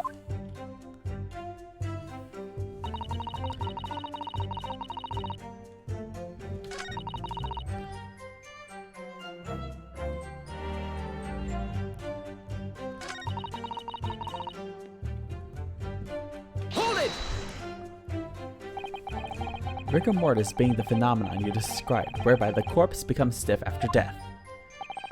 I think you said that it starts at the jaw, about 3 hours post-death, is that right? Oui, c'est ça. Of course, the exact duration depends a little on the season. I didn't realize a waxwork artisan would be so well versed in the subject. No. That is only elementary knowledge in the field of legal medicine. Well, I had no idea about it, but maybe I won't admit it to my ignorance about forensic science. I could ask my father to give you a very simple primer if you like. I think corpses should be your domain. I'm not good with them. Oh dear, I'll do my very best. Let's start with you.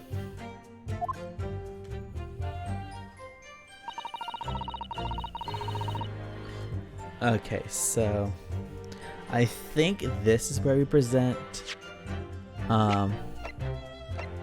the autopsy report. Let's just save here real quick.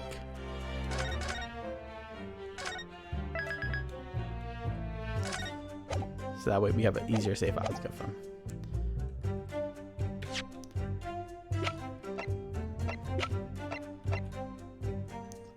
Objection! Yep, I was right. Okay.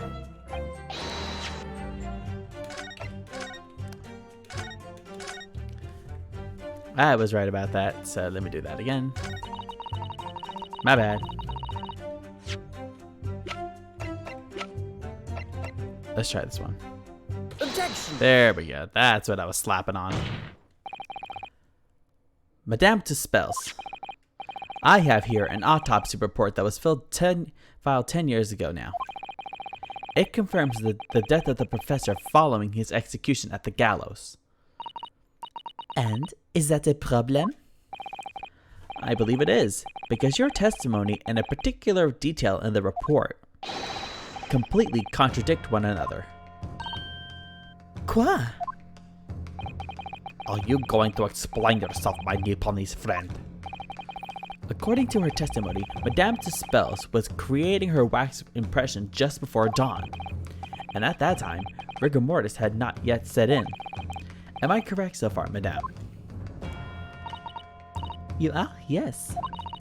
As I said, the stiffening of the jaw is the first sign of rigor mortis, 2 to 3 hours after death.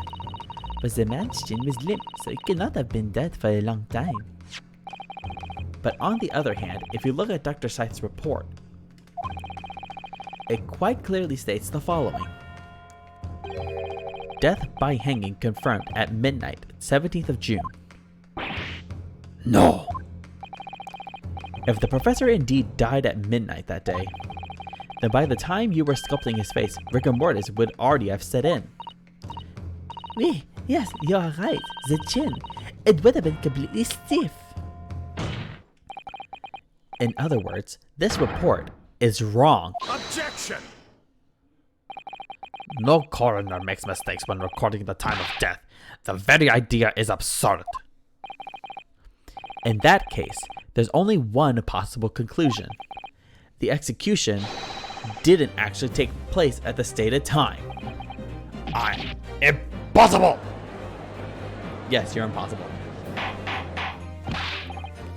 Order! Order! Counsel, this is beyond folly. Not only do you indict the author of the report, Dr. Scythe, but you also implicate members of staff at Barclay Prison where the execution took place. By heck, extraordinary! Yoshi, Vijay! Everybody shut up! My learned friend appears to have overlooked one very crucial fact. What fact? The professor died that night. Without question. He did. Of course he did. Of course he did. There you go. I moved the man's limp jaw with my own hands. Yes, the professor died that night. But what if he didn't die at the gallows? Didn't die. Are you insane? What exactly are you suggesting did happen in that case? It's almost impossible to believe, but it would explain the link between Dr. Scythe, the professor, and that one other person of interest. I have evidence that will explain exactly what I'm suggesting that happened that night. Counsel, present the evidence at once. The evidence that allegedly explains what really happened on the night of the professor's execution. Okay, so what was that one? Okay, so let me look back at the history, because I was just reading it. Excuse me.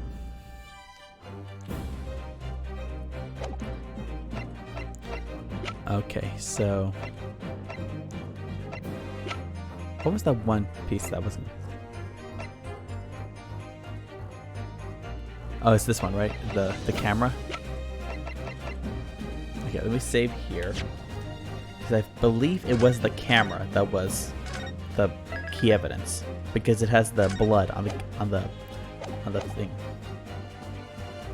Take that! What have we here? Objection! Before considering the night of the execution, I would strongly advise the defense to concentrate on what is happening right now in this courtroom. What? Quite. The next time you present such a nonsensical article, counsel, you may find that tonight is the night of your own execution. Okay. Yep, I was wrong. Great. I'm so looking forward to trying it again now. I won't let anyone execute you, Miss Naruhodo. Not tonight. Counsel, present the evidence at once. The evidence that allegedly explains what really happened on the night of his execution.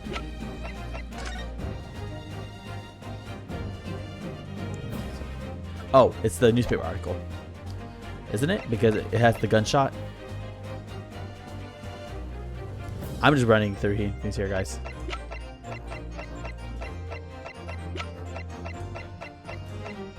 Yeah. Take that! Yep, I was right. Okay. What happened that night is written very plainly in this newspaper article. Executed criminal returns in the dead of night at local cemetery. But suggesting it was a corpse coming back from the dead now. Well, if this article is to be believed, yes. The professor, assumed dead following his execution, emerged from his grave and was killed again. Objection! Don't be a fool. That's simply a rumor published by the gutter press. Can you be certain of that? Are you serious? The point is, as the article says, there was a witness to what happened. My word, yes indeed. Mary, the young man who fell into the cemetery by chance that night. Objection! Of course there was a witness. The story didn't write itself. But obviously the man made it all up. And in any case, this was 10 years ago now. There would surely be no hope of finding him. Objection! On the contrary, my lord, we all know this witness well. What? Are you suggesting, counsel, that you've identified the person in question? That you know who claims to have seen these utterly incredible events take place? Yes, my lord. In fact, you could say that he's right here before my very eyes. You will substantiate your latest claim now then, counsel. Who is the alleged witness of this staggering scene from the cemetery 10 years ago? Take that! The man in question is Mr. Enoch Drebber. Drebber. The previous witness? The special exhibit in the House of Horrors at Madame Tussauds Museum of Waxwork recreates that decade-old scene in great detail. The condemned criminal emerging from the grave, and beside the tomb, a young man with a lantern stumbling upon the terrifying sight. And that young man? It's a 10-year younger Mr. Enoch Drebber. Also, that spotlight was very much like how, what was it? The Sholmes great dance of deduction thing.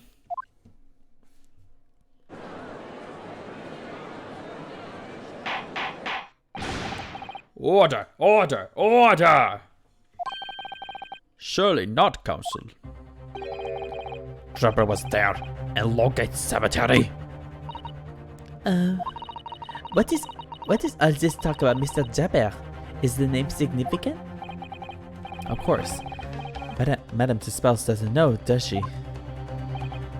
Yes, it's extremely significant, Madame. To your situation as well, in fact. What situation?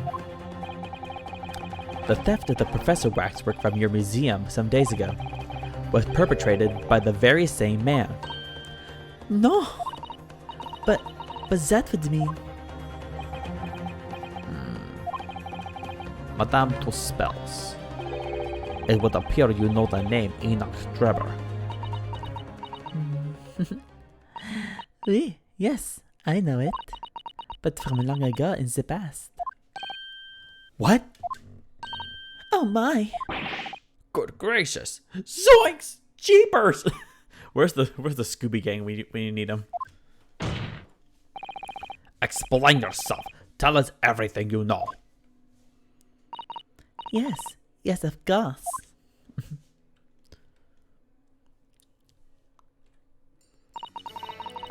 The story of the young man and the terrible sight he witnessed in the cemetery 10 years ago was published in every single newspaper in London and throughout Great Britain. However, in all of the articles, the witness was simply described as a certain young man. No details were published about his identity. His name was never revealed. That is, apart from one in one newspaper.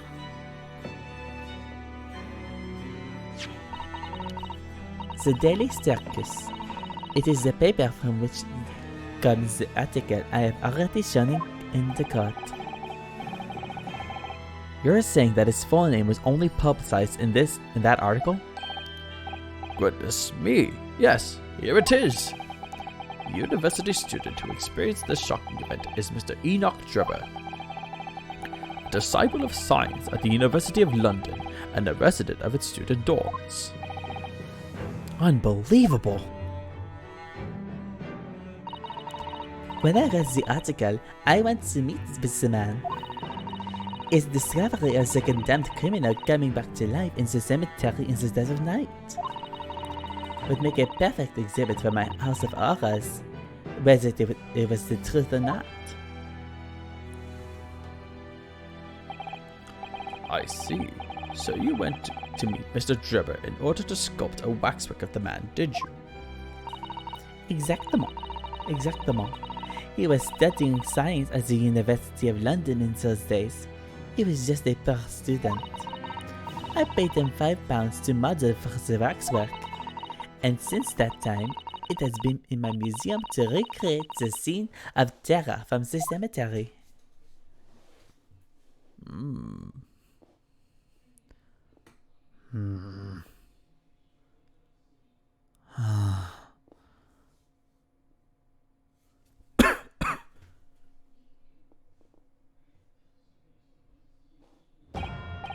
So, 10 years ago, a young man appealed to the public about an extraordinary event he witnessed. A criminal who had been put to death re-emerging from his grave in the middle of the night. But the public treated his claim as nothing more than an amusing anecdote that was soon forgotten. 10 years later, the same man steals a waxwork model of the executed criminal, ostensibly to use as a body double for the victim in the case we're discussing here today. Even though the waxwork's build is a poor match for the victim and its face is obscured by a mask. So the question is, why would the man do such a thing? Which brings us to 3 days ago when the birdcage crashed into the Crystal Tower. If the birdcage had in fact contained not the body of Mr. Asman, but the same waxwork, the coroner from Scotland Yard who investigated Dr. Scythe would have noticed immediately. And yet, she submitted this autopsy report for the victim, which the court has seen earlier. Why? Because the waxwork was that of the professor. Is that what you're saying? Dr. Scythe put her name to a document confirming the death of a condemned criminal who was still alive. a criminal whose apparent resurrection was witnessed by Mr. Drebber. But that misconduct was a deadly secret the coroner would do anything to protect. Which is precisely why Mr. Drebber used that particular waxwork as the body double. Can I go now? My lord, this court must summon Dr. Scythe to the stand. The defense is determined to find out exactly how the coroner and Mr. Drebber are connected. But according to the missive I received this morning through the prosecutor's office, Dr. Scythe is unable to partake in these proceedings. Is that not the case? She told us so herself, didn't she? Lord Van Zieks won't be summoning me as a witness. Lord Strongheart has forbidden it. Lord Strongheart? Heart? I like doing it like an echo. The Pandora's box you were warned about is the Professor case. But please don't make the mistake of thinking you'll get any information about it out of me. Something happened on the night of that killer's execution 10 years ago. And surely nobody would want to get to the bottom of that more than Lord Van Zieks. The prosecution calls for the instructions in that missive to be scrapped. Huh? But Lord Van Zieks, the missive was issued from the Lord Chief Justice's office. Objection! The assigned prosecutor has the final say on policy in any particular trial. In other words, me. Yes. That's very much big D energy right there. Let Enoch Drebber and Dr. Scythe both take the stand together. Oh, so I can go home? Okay, alors. A bientôt. Order! Order! Order! Very well. I will uphold your request. Bailiff, send a subpoena with immediate effect addressed to Dr. Scythe of the Forensic Investigation Team. The woman is compelled to attend on Her Majesty's orders. Alright then. Enoch Drebber and Dr. Scythe. If they weren't colluding with one another, this crime can never have been committed. I'm just a stone's throw away. I can feel it. The truth behind all of this is about to come out. Oh boy. Woo! Oh, I guess I didn't get to go home. Sorry. Thank you for your attendance at such short notice, Dr. Scythe. I'm disappointed in you, Lord Van Zieks. You've completely betrayed the agreed policy of both Scotland Yard and the prosecutor's office. Betrayal is not in my nature, as long as the truth isn't compromised. If it is, if there's even a hint of wrongdoing, then no matter whom it concerns or disgruntles, I will pursue the matter to the bitter end, as would any prosecutor worth his salt. Mr. Drebber, you took the victim's life by means of a machine that you constructed in your workshop. And Dr. Scythe, as the investigating coroner, you were the first on the scene to examine the victim's body. It is the belief of the defense that you collaborated with each other and were both complicit in this crime.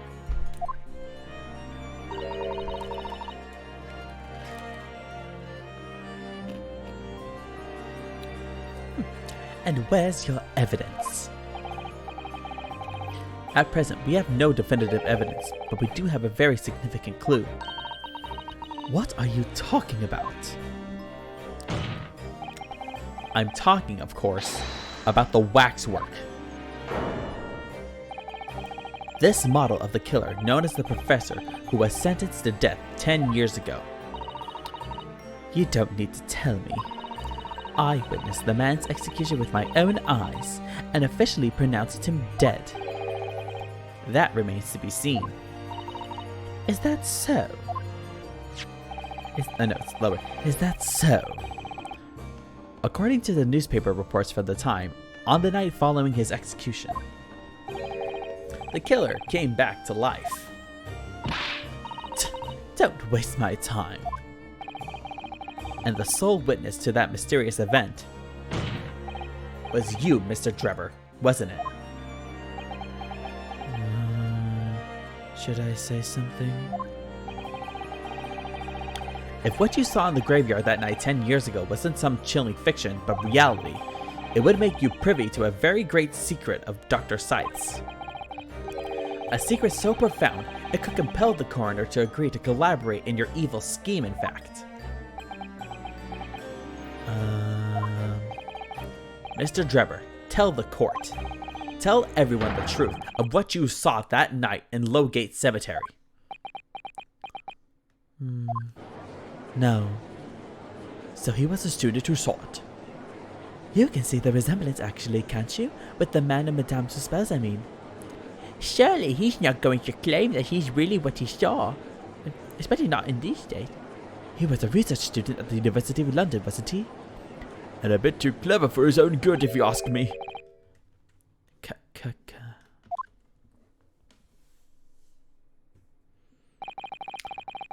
What an interesting twist. Huh? When at the time, not one person would take me seriously. Yet now here we are 10 years later, and suddenly my story matters, and in a court of law too.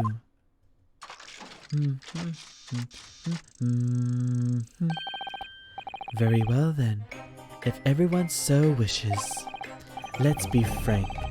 I'll tell you the truth of what happened that night for what it's worth.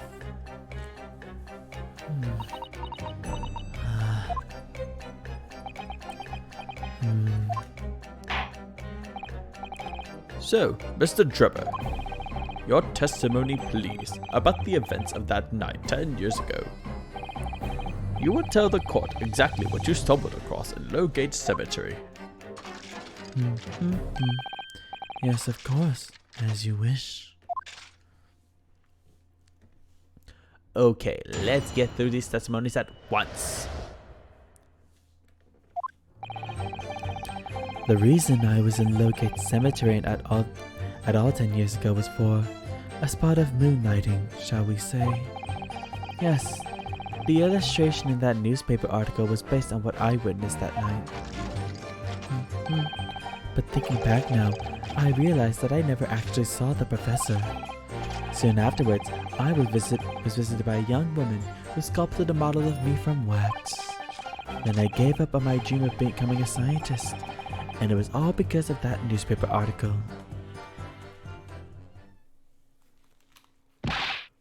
Wait a minute. You're claiming you didn't actually see the professor now? Of course.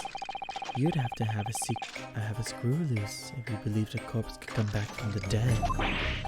But, so you're saying this article is not worth the paper it's printed on?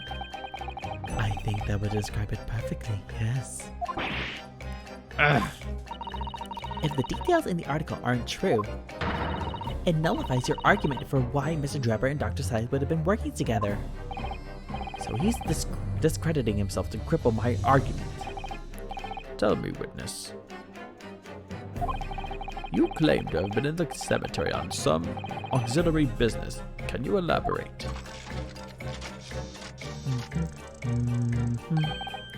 That's right. Grave robbing, to be precise. As you know, Lowgate Cemetery is at the rear of Barclay Prison. So among students at the university, it had a reputation for being haunted by the ghosts of condemned convicts. Grave robbing, you say? Yes, exhuming fresh corpses to sell is reasonably lucrative. Of course, I never laid a finger on any valuables buried with the dead. So you were one of the so-called resurrectionists, a particularly unpleasant scourge on society. Actually, my fellows and I went by another name. The Repurposers. That is quite beyond the pale. You would invite divine retribution, sir. Yes, well, I think I suffered retribution enough. The Daily Circus eventually unearthed my name and put it in print. It caused me a great many headaches. In the end, I had to leave the university. That was the only paper with bad grace to identify me unambiguously, I might add. I see. Give me 1 second, my dog needs to be let out.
Alright, we're back. Both of us have peed really well. Out of interest, who drew the illustration of this for this article? Ah, yes. That was the reporter who exposed me. He sketched that right in front of me as I described the scene.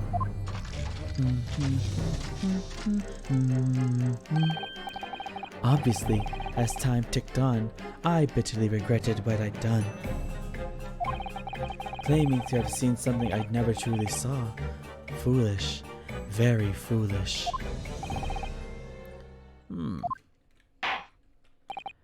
Well, counsel for the defense. You may proceed to the cross-examination now. At once, my lord.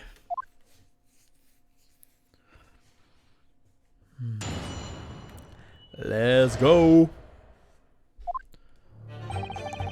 The reason I was in Loki Cemetery all 10 years ago was for a spot of moonlighting, shall we say. Hold it!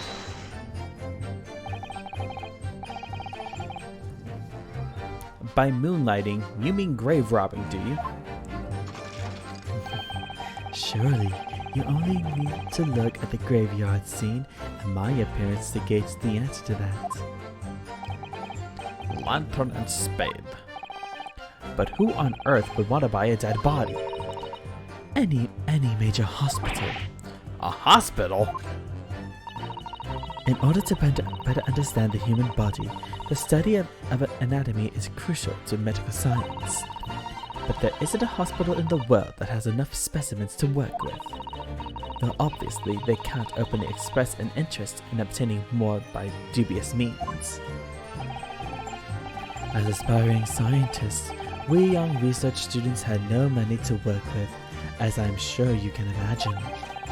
So we made surreptitious arrangements with the hospital via some of our medical students' acquaintances.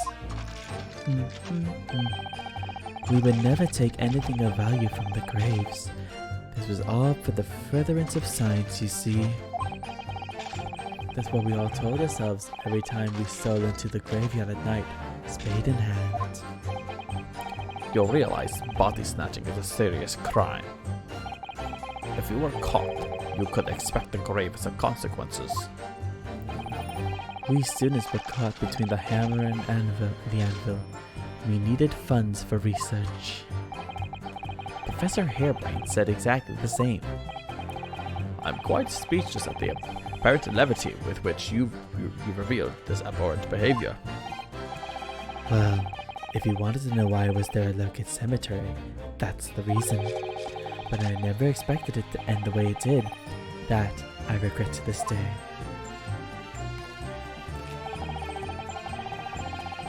Yes, the illustration of that newspaper article was based on what I witnessed that night. Hold it!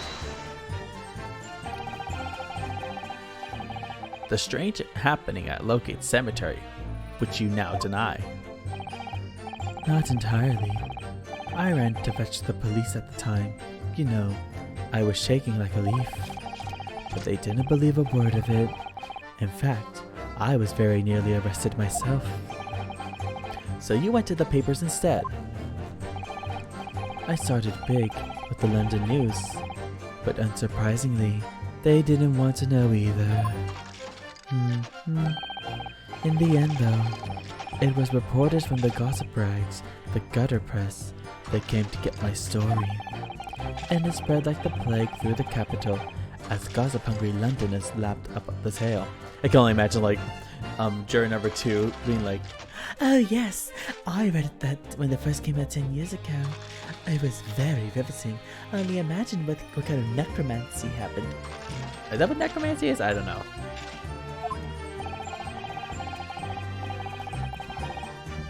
The story was in every single paper at the time, with the exception of some broadsheets. And yet only 2 or 3 of them actually interviewed me personally.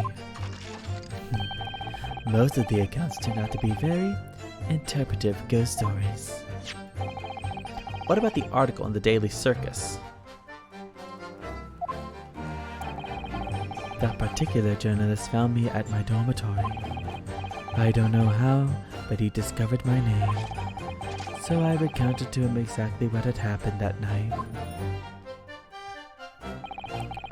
And from your description, he drew this illustration.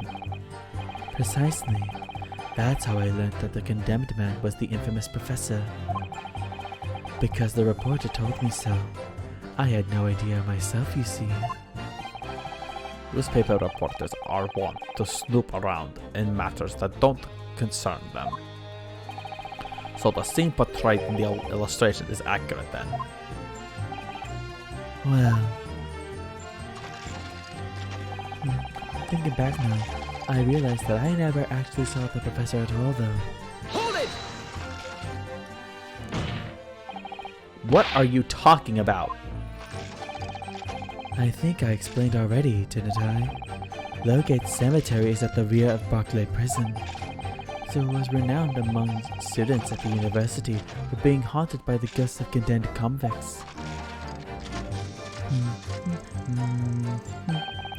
For some absurd reason, I was scared of the graveyard at night, and as a result, only too willing to believe that nonsense about the dead coming back to life. But you said you actually saw it. I said what I'd seen in my mind's eye. After all, resurrection is impossible, isn't it? You'd have to be unhinged to think otherwise. Unless, of course, you have some evidence that provides I encountered the professor that night. I don't know. Is there any material evidence that could show he really did see the professor? If we have anything at all, Mr. Naruhodo, I know. I need to present it against that irritatingly backtracking statement of his. The point is, that night was a pivotal moment in my life. Soon afterwards, I was visited by a young woman who sculpted a bottle of me from wax. Hold it! That young woman being Madame Tuspels, of course. Precisely. I must say, I didn't expect to run into her again like this 10 years later. As I have explained, I went by the name published in the article. And, comme ça, I found the man. Yes, the article in the Daily Circus, I think you said. I was a poor student with barely a penny to my name at the time. And the young lady put £5 in front of me. So you readily consented to having a waxwork of yourself made and gave permission for it to be put on display. I did. I should sell what little I had to sell, I concluded. Ah, oui, I remember now. I purchased something else from you that day, n'est-ce pas?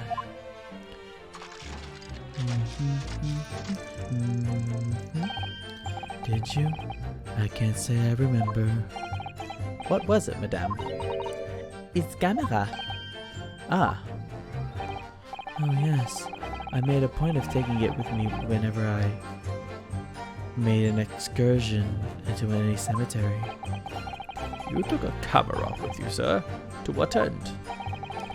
To record the details of the bodies I disinterred. But I had no intention of ever visiting a graveyard again after that night, so I sold it. I see. But I still have it, monsieur. It is part of the special exhibit in my house of horrors. I am very meticulous about such details. It is the two-spelled way. It would seem, then, that this is the very camera Mr. Drebber took with him to Locate Cemetery on the night in question. yes. Interesting. The details of the camera have been updated in the court record.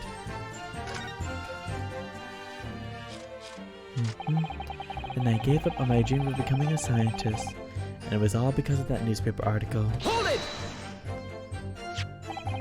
This article, you mean, published in the Daily Circus? Yes, somebody informed the dean that it was my name that appeared in the article, and carelessly let slip that night after night. I was digging up graves. Hardly a model student, you might say. The university's reputation was execrably. Is it execrably? I don't know. I'll try it again. The university's reputation was The university's reputation was execrably defiled, and I was expelled as a result. There we go, thank God.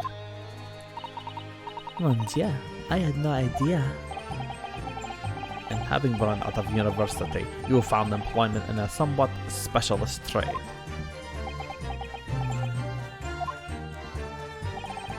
You combined your knowledge of science with knowledge of stage magic to create various experimental machines intended to demonstrate never-before-seen technology.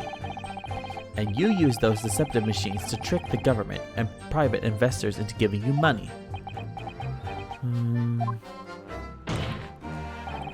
Professor Albert Harebrain was just your latest victim, wasn't he? Whatever are you talking about?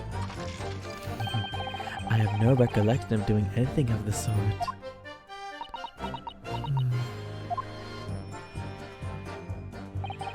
What's Drebber up to? Why would he suddenly change his tune and recant his claim? I wonder if perhaps it's because the circumstances have changed now. What circumstances? Well, if he admits to having seen the professor emerging alive from this grave 10 years ago, it will expose a secret in Dr. Side's past that she would desperately want to hide. Yes, of course. If Drebber and Dr. Side are working together now, then if Drebber were to betray her, there would be no reason for her to continue to cooperate. In that case, there's only one way around it. I'll have to prove he really did see it. Prove he really did see the professor's corpse coming back from the dead, as he originally claimed. Yes, Mr. Naruhodo, exactly. Okay, so now that we pressed everything, what evidence do I have that can use to use against that the third testimony?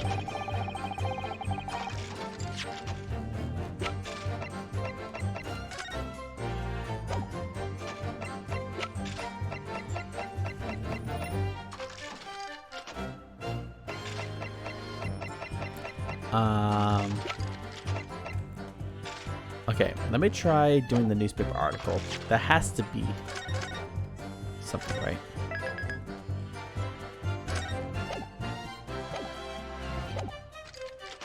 Let's try it now.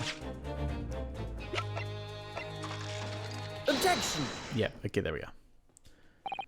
Sorry, Mr. Drebber, but I don't believe that. Don't believe what? Your latest claim. You did see the professor on that night 10 years ago. Oh dear, we seem to be at odds, but I was there, and you were not. I know what I didn't see. The illustration with this article was drawn based upon what you told the journalists that you witnessed.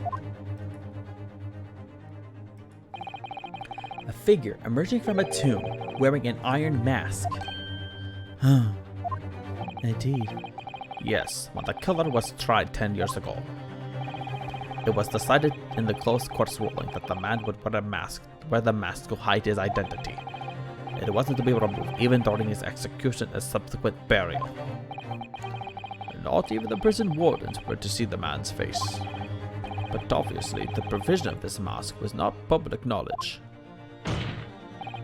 So, Mr. Drebber, as you've just heard, a lowly student of the University of London certainly wouldn't have known about the condemned man's mask. So unless you'd actually seen the professor that night, it's inconceivable that the artist would have included the mask in that illustration.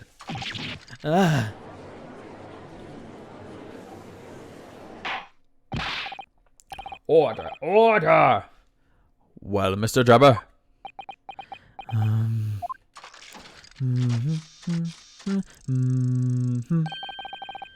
It's a vile scene, isn't it? If you look closely. Huh? and as I've already been... Oh, look, that's not his voice. And as I've already been at pains to point out, I was utterly petrified. Which is why I had it in my head that I'd seen such a blood-curdling sight. But afterwards, I came to my senses and realized that I'd been mistaken. You're still saying you didn't see it? If you're stubbornly sticking to that story, witness, then amend your testimony to explain exactly how you think your eyes deceived you. Of course. Only too happy to oblige. I can't believe he's still not going to concede the point.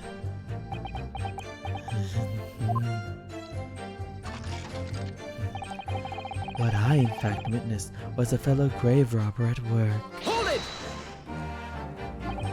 A fellow grave robber? What are you talking about? Well, I wasn't the only one busy in the cemetery that night, you know. Other body snatchers were at work. Of course, when I saw one emerging from the hole he dug, my heart very nearly stopped. So that's the terrifying sight I actually saw, you see. You're claiming it was just another student on an unequally celebrates business yourself. As yourself. Many of the medical students would wear metal masks to protect them from bacteria during dissections. Clearly, the fellow was using such a mask to protect his anonymity, wouldn't you say? Objection! But there's more to this story, isn't there? The article goes on to say, in the next second, a gunshot rang out suddenly from behind. The bullet pierced the resurrected man's chest, whose breath then stilled once more. He might assume that the sexton discovered the miscreants at work, perhaps, and fired upon one of them. If a gravedigger had shot someone in the cemetery, I think it might have been rather big news, my lord. Yes, well, I can only assume there was an embellishment bolted on later by the reporter. Excuse me! Madame Tuspels. Don't take it out on Mr. Sholmes. Pardon.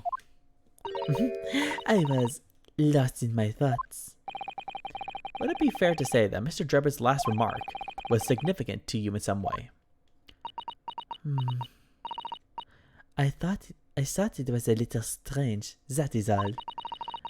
Monsieur Drebber could claim this now. If you don't mind me saying, madame, what are you talking about? Well, when I met you 10 years ago at your university dormitory, you recounted to me about your adventure in the cemetery, no? Including the gunshot. Stop! You might want to watch your tongue, you know. Objection! Have a care, Herr Drebber. That's no way to speak to a lady. Grr. Please, Madame Tuspels, carry on. Of course. According to what Monsieur Drebber told me at the time, he did hear a gunshot from behind him, and the bullet hit the condemned man. I said nothing of the sort. No, you were very explicit about the details. About the mask that the figure was wearing. And the blood that spattered over you when he was shot. Enough! Shut up, woman! You're making all of this up! That will do. Mr. Drebber. Yes. You refute the account just given by Madame Tuspels. I have no recollection of ever saying those things. Come on! Do you really expect it? Control yourself, counsel. I would not permit baseless accusations in my courtroom. Right. Under the circumstances, I think it's best that you supplement your testimony with a statement to clarify your position on this witness. Very well.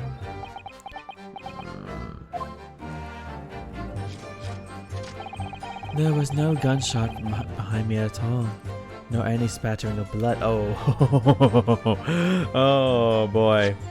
Okay, save this again because I do think this could be very relevant to the case. Let's go. Why am I saying like I don't know? I've already played this before. I just presented the wrong evidence at the wrong time. Make sure I have it checked. Yeah. Let's present it now. Objection! Mr. Drebber, do you remember this camera? But that is the camera from that fateful night. Yes, we borrowed it from the House of Horrors. It's the camera you took with you to the cemetery that night, Mr. Drebber. And is that supposed to be significant? This kind of camera is rarely seen in our homeland, so my colleague and I were keen to examine it closely. We noticed that the lens extends forwards on the end of some bellows. Like this. Hold it! What's that? There's just on the bellows. It looks like a dark red stain. I feel tempted to drink it. I mean, That's right. It's a rather conspicuous mark here on the bellows, in fact. good lord, are you suggesting? Yes, my lord. It would appear to be a spatter of blood. Something that could be confirmed with a simple chemical test. Isn't that right, Dr. Scythe?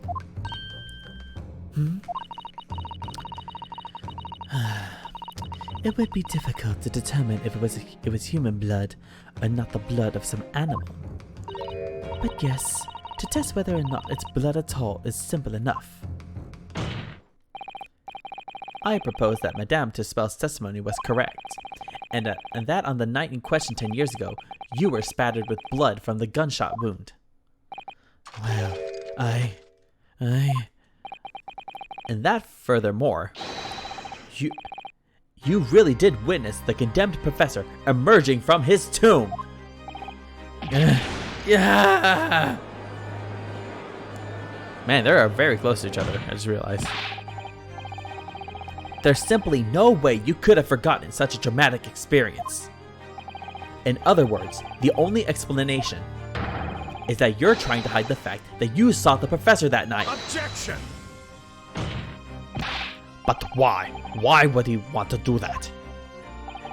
Well, not for his own gain, it would seem. For whose then? Who could benefit? Mr. Drebber is obviously lying in order to protect somebody. My goodness, he's shielding someone? No. Yes, my lord, and clearly, it's someone who doesn't want the truth about the professor coming back to life to be exposed. Well, counsel, who is it then? Who is this witness trying to protect by lying about what he saw that night? I'll do the honors. Take that! The obvious answer is Dr. Scythe. Scythe? Whatever do you mean? Imagine if the convict who'd been sentenced to death was not in fact killed. Imagine if that was to come to light. What are you insinuating?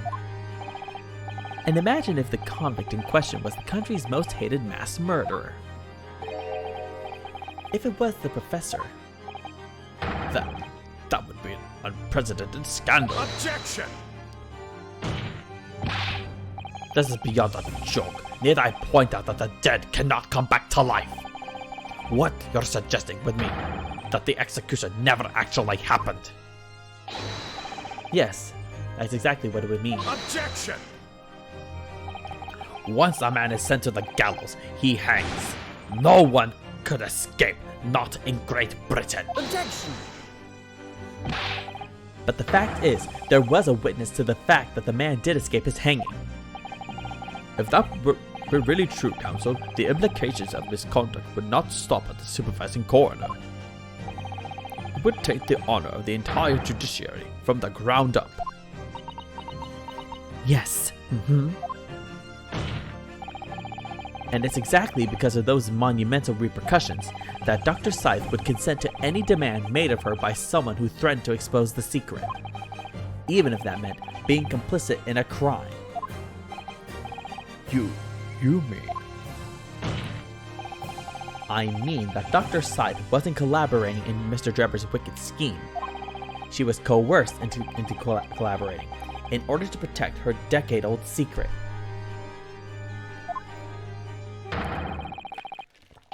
She switched the dead body of Mr. Asman with a waxwork model and fabricated the autopsy report.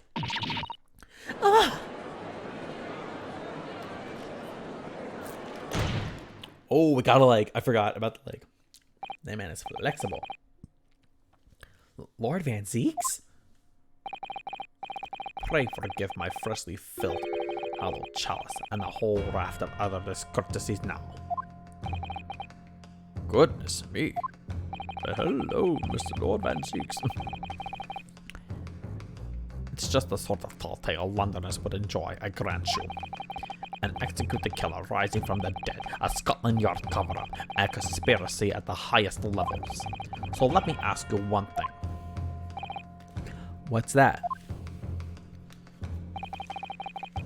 If the condemned man really did emerge from his tomb that night only to be shot in the chest, who pulled the trigger and disposed of him forever? Well, I have no idea at the moment. We have too little information to work that out at present, I think. I couldn't agree more. Again, she's the voice of reason here. The Old Bailey is no place for wild fantasies. And have you considered this, my learned Nipponese friend? Considered what? Do you realize just what a dangerous endeavor it would be to coerce this woman into such criminal activity?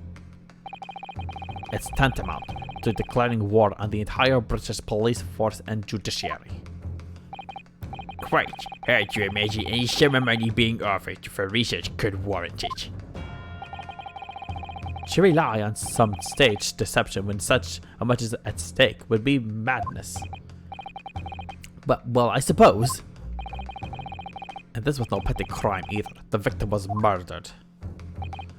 A man who had already invested money in the venture and would be instrumental in future profits too. Yes, I had no reason to kill Mr. Asmund at all. Or are you forgetting that his death results in me receiving not a single penny? The court is already aware of the contract between myself and the victim, no? There is the contract. That's very true. The motive for this case runs deep, though. I can feel it. Using threats to force the head of the forensic investigation team to cooperate is extreme, especially for a government grant he had no guarantee of receiving in the first place. If the research grant was the aim, taking Mr. Asmund's life would have made no sense anyway. Which means Mr. Drebber's motive wasn't money at all. He was just trying to kill Mr. Asmund. But why? What was his motive then? Your time is up, my learned friend. I'd say you have one last chance before the jury lose their patience with this charade. Let's see if you can back up your heady proposal then, shall we? How do you explain why this engineer would throw all caution to the wind and threaten his own country? At this point, I'm not prepared to listen to more of this outlandish conjecture without proof. So, counsel, present your evidence. Alright. Who exactly was Mr. Asmund to Drebber? There's a connection there that no one's seen yet. And I'm going to have to present 2 pieces of evidence to show what it is. Ow. Yes, my lord. The evidence that establishes a motive and explains why the witness wanted the victim dead is right here.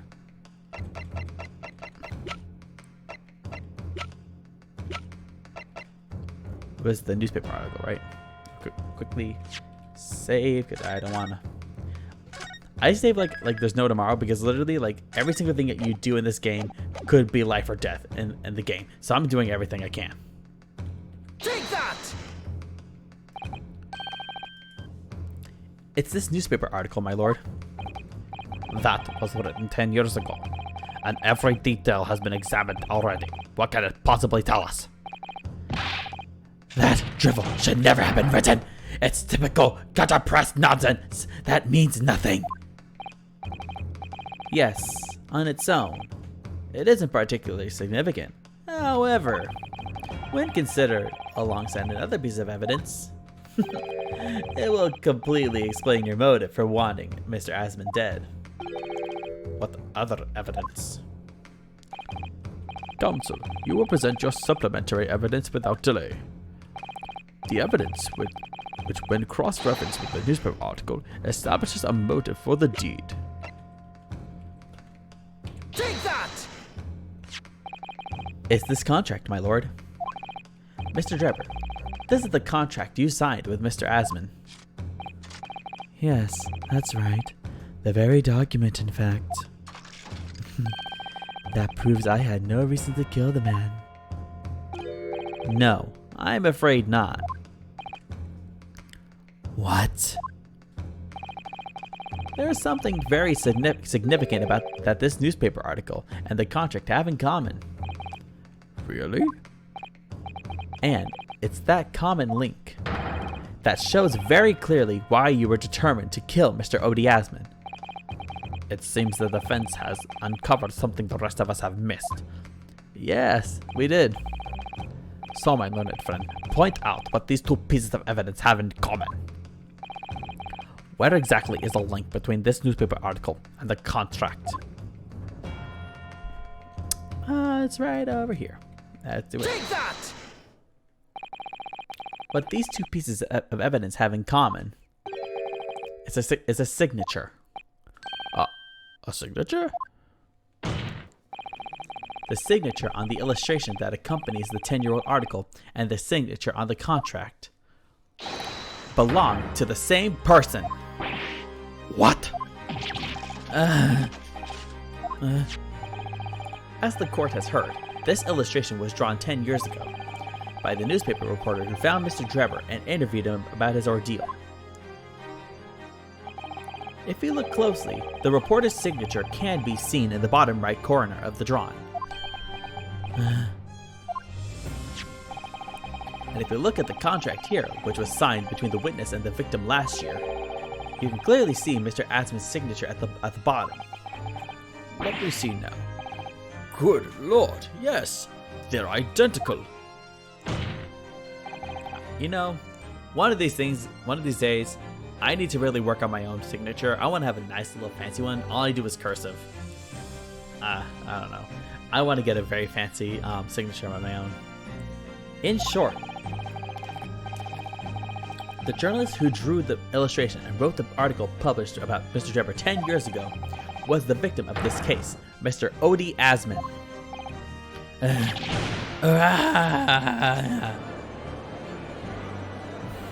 Objection! But explain to the court why.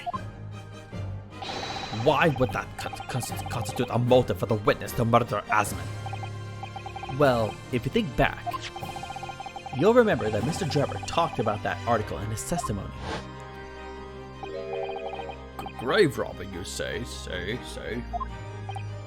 Yes, exhuming fresh corpses to sell is reasonably lucrative. That is quite beyond the pale. You would invite divine retribution, sir. Yes, well, I think I suffered retribution enough.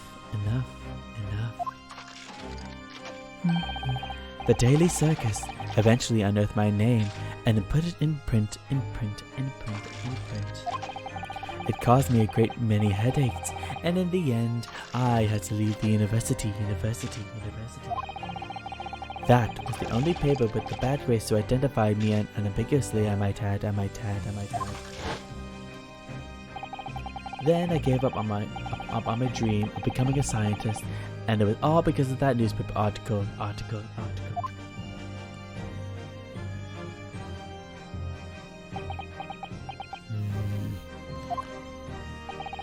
At the time, you were a student at the University of London who dreamt of becoming a scientist. However, this single newspaper article changed your entire life. So, Mr. Asman used to be a newspaper journalist, did he? He did, my lord. In fact, it's a wildly held belief that Asman managed to position himself at the heart of his criminal network, thanks to the many dubious connections he made during his time as a reporter. So you had to give up on your dream and leave university. You lost everything. Eventually, you found yourself working in the field of science, but only in the shadows. And all because of that article, written by Mr. Asman. Enough!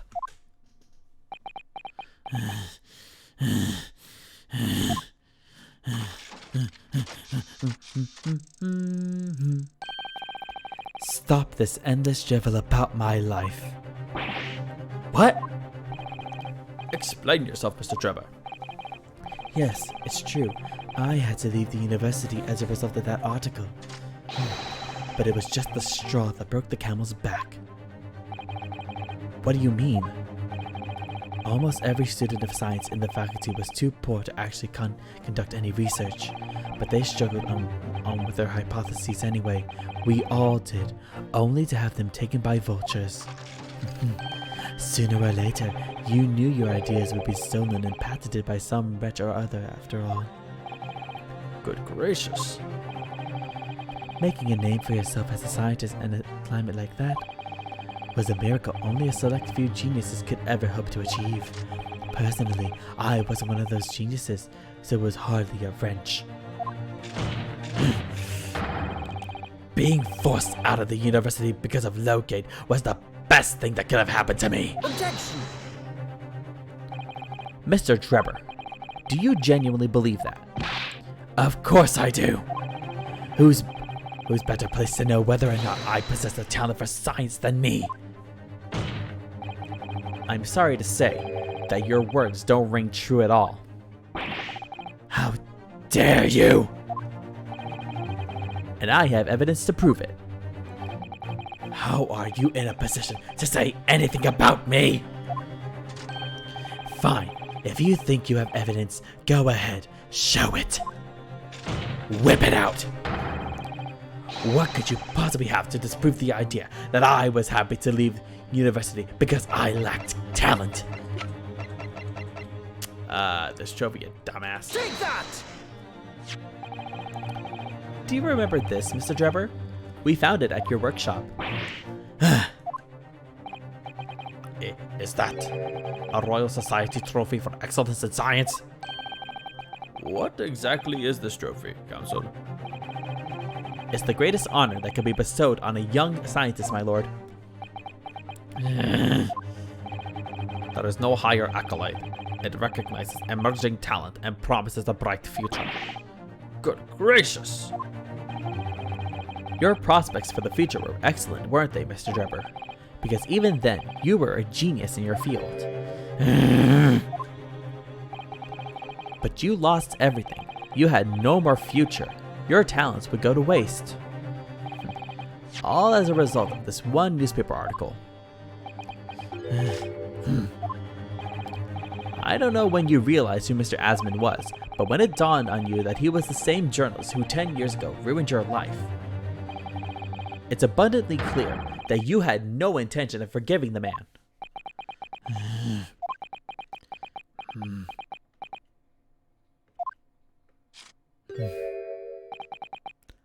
The truth is, finally, he's going to fold.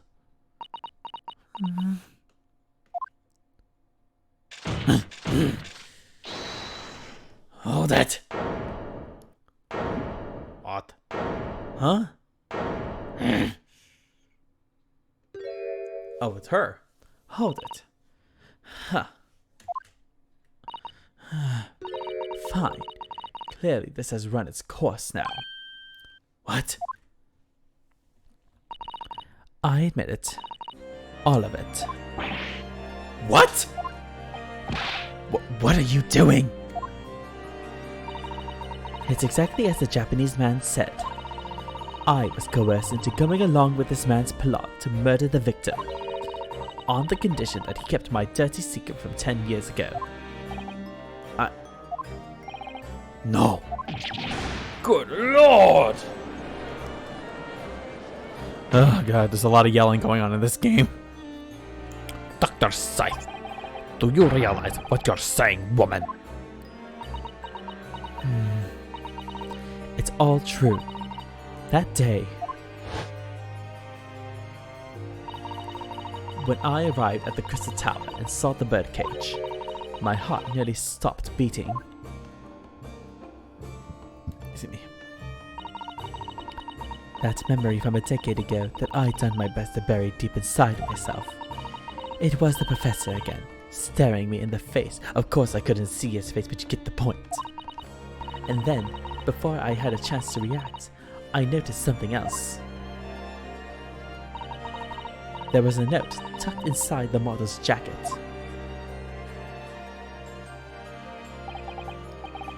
Dr. Scythe, you will go along with my plan. From someone who knows the truth about what really happened that night 10 years ago.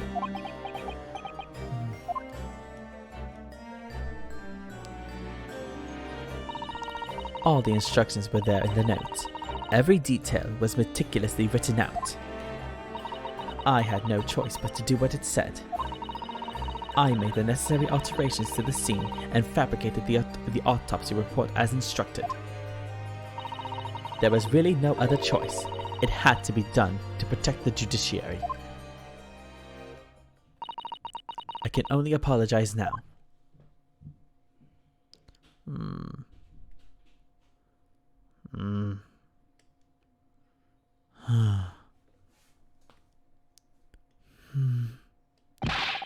Why on earth would you buckle now?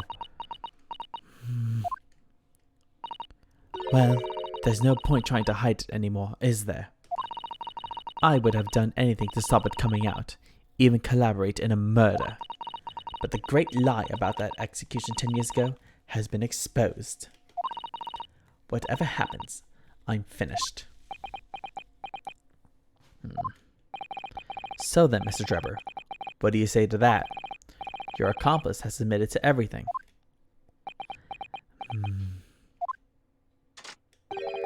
Surely it goes without saying. You admit your part in it too, then? I admit nothing at all. What? Have you forgotten that the kinesis machine was ripped to shreds by an explosion? Short of me admitting to a crime, there's really no possible way for you to prove I did anything wrong. No!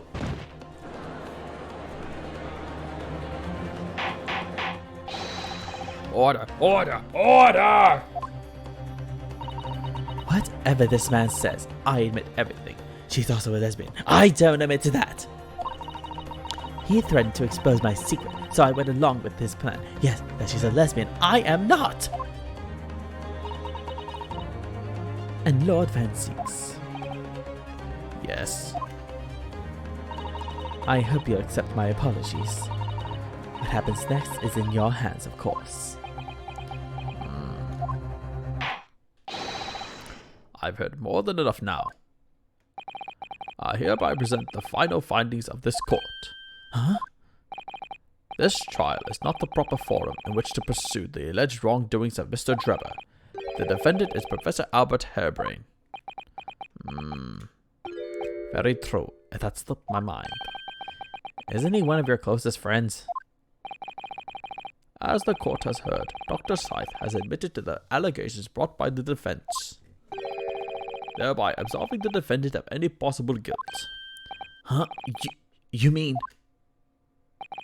At the present time, it is the conclusion of this court that the defendant was not involved in any wrongdoing. Does the prosecution have any objection?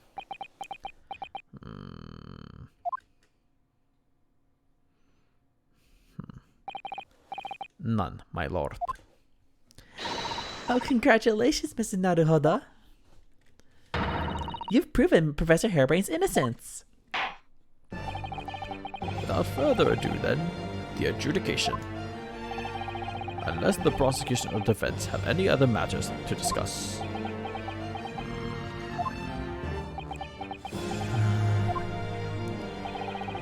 I don't know. This doesn't feel quite right. Why did Dr. Scythe suddenly admit to it like that? Is everything alright, Mr. Naruhoda? Like you said before, the way the trial is set to end now, the judge will certainly deliver a verdict of not guilty. Is that really what we want? What the defense should be pushing for now is...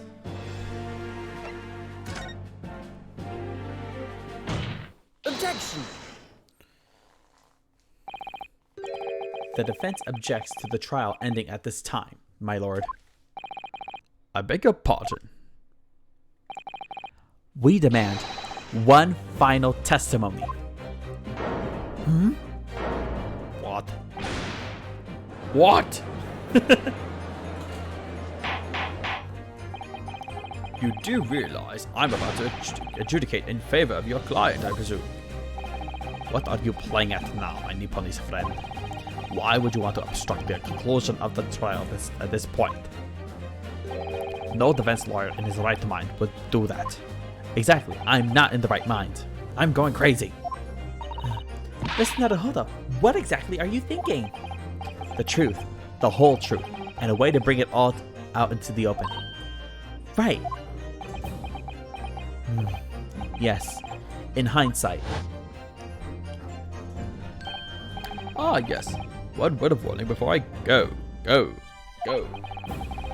If in the course of the trial this afternoon you perceive even a shadow of doubt about the truth, don't let it out of your sight. Pursue it like a dog with a bone. Ha! To the bitter end, you understand? Do not falter, whatever may come to pass, to pass, to pass. I'm sure Mr. Sholmes knew. He must have deduced that this would happen. Yes, I'm here in court to advocate for my client and to secure an acquittal. Obviously. But that's not all. I believe that I have a duty to the court to pursue the whole truth of that case until every last detail is laid bare. And that is why the defense calls for further testimony from Dr. Scythe. Testimony from me? About what? About the nature of your collaboration with Mr. Enoch Drebber. In case it escaped your attention, I've already admitted to everything I did. The whole truth has already been revealed. So stop wasting everyone's time. As his lordship made very plain, your client will get the acquittal you wanted for him. There's simply no point in protracting this business further with another tedious cross-examination. Objection!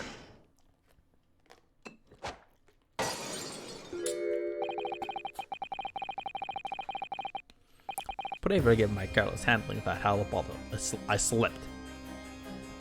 You can only imagine, like, if you're right behind Van Zieks in court, you better bring like an umbrella or a change of clothes because there's wine bottles and everything flowing. That's what you call it? What is your objection, Lord Van Zieks? The prosecution also called for supplementary testimony from the witness.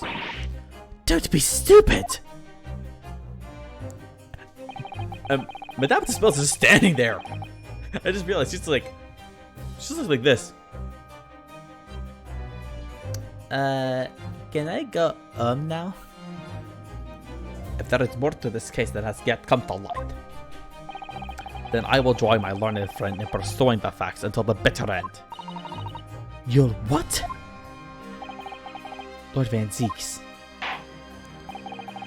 This is most irregular, to say the least. However, as the prosecution also calls for it, I will uphold the request. Dr. Scythe, you will testify for the court, explaining the full extent of your involvement in the murder apparently committed by Mr. Drebber. Very well.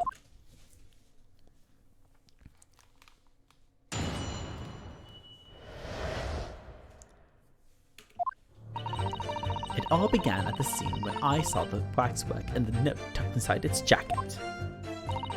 The actual body of the victim, as indicated in the note's instructions, was beneath the experimentation stage. The body had to be arranged in certain ways to implicate the defendant, which was my job. I enlisted the help of the entire forensic investigation team to dress the scene appropriately. The truth about the execution 10 years ago is a state secret at the highest level. I had to protect it. So I was right. The stage and the machine were all especially designed for the deception. So it seems, and all meticulously prepared, you did well to see through it. You're a very shrewd boy. Oh God, I'm gonna say it. Step on me. Oh God, why am I like this? So kind of you to say. And what about this autopsy report then? All I did was record the location of the body as being in the Crystal Tower instead of under the stage. That's all? That's a terrible corruption. Only my team were aware of the deceit, and then only under my explicit instructions. Nobody else at Scotland Yard knew anything about it, I assure you. You must be thankful for small mercies, I suppose. Well, I believe that testimony has clarified everything. There's no particular need for cross-examination, I would say. No, I disagree. I can't shake the feeling that something's wrong. Just look at that expression in Dr. Scythe's face. it's the defense's right to cross-examine any witness following testimony. What is it about you Japanese that makes you all so doggedly persistent? Very well. If you so desire, counsel, proceed with the cross-examination. Yes, my lord. Okay, let's get going. Let's get this truth out here now.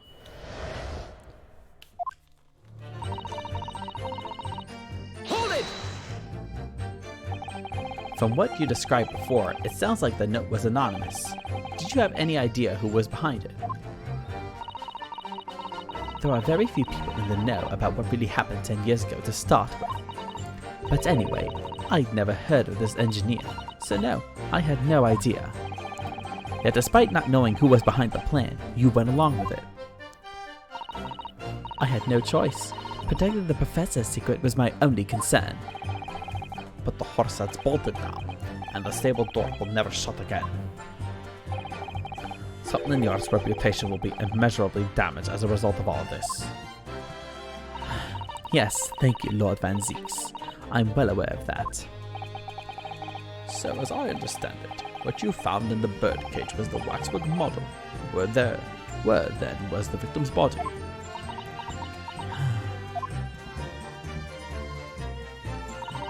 The actual body of the victim need the experimental. Hold it! So you knew about the special construction of the stage used to carry out the trick then? It was quite obvious what had happened with the victim and the waxwork. And you switched the two over, didn't you? In other words, you recorded the victim's body as having been discovered in the Crystal Tower, and the waxwork? I wrapped it and sent it by carriage to the specified address at the specified time. And why were you given such directions? I don't know. Presumably so it could be recovered by Draper and returned to Madame Tussauds. I see. And then you put the birdcage back on the experimentation stage. Yes, although someone obviously made a mistake about which cage should go where. I thought I made it perfectly clear to the team, but still. I suppose you were focused on the victim's body, that being a more important detail.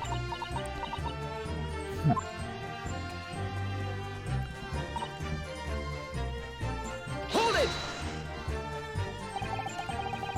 When you say arranged, I presume you mean with this. Yes, the instructions in the engineer's note said something along the lines of fabricate some evidence to make it clear that Hairbrain alone could have killed Asman. So, you mean that was your doing? I fetched Hairbrain's ridiculous screwdriver from the stage and took it with me alone to the abyss under the stage where the birdcage had fallen. Alone, Doctor? I didn't feel it would be appropriate to involve anybody else in that particular part of the deception. Okay, here we go. There was a void under the stage where I found the birdcage lying in the dirt.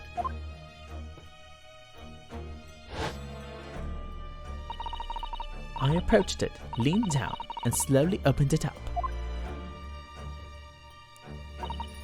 Then I took the screwdriver in both hands and plunged it into the man's chest. Jesus. And then you noted that in your fake autopsy report, as a fictitious cause of death. Exactly. So, the actual cause of death was the trauma resulting from the 30-foot drop. My word. What is it, Mr. Sato? Something about Dr. Side's last statement. It's playing on my mind, that's all. Yeah, mine too. Dr. Scythe. There's really no need to shout. I can hear you perfectly well. The defense calls for you to add what you just said to your formal testimony. Oh, which part? what I want her to supplement her testimony with is...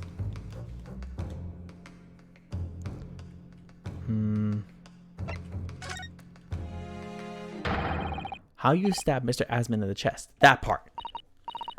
That part. Fine, if that's what you want, but there's really no need to point. The prosecution concurs.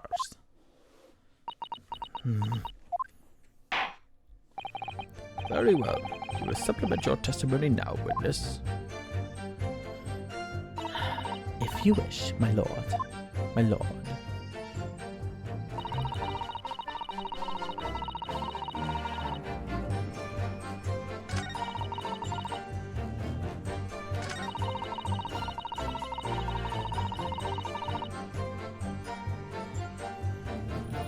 I think this is when I present this piece of evidence. I want to be sure though. So you know what to do. Time to save. Okay, let's go.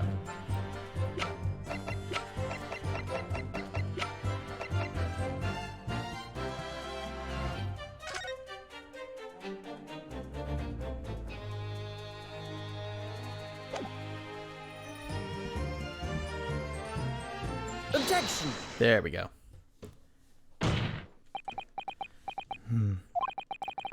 I've got a nasty feeling that this inconsistency points to an extremely uncomfortable truth. What on earth is the matter, counsel? Have you lost your tongue? I apologize, my lord. Dr. Scythe, in that last statement of yours, there's just one point that seems to defy explanation. Out with it, my learned friend.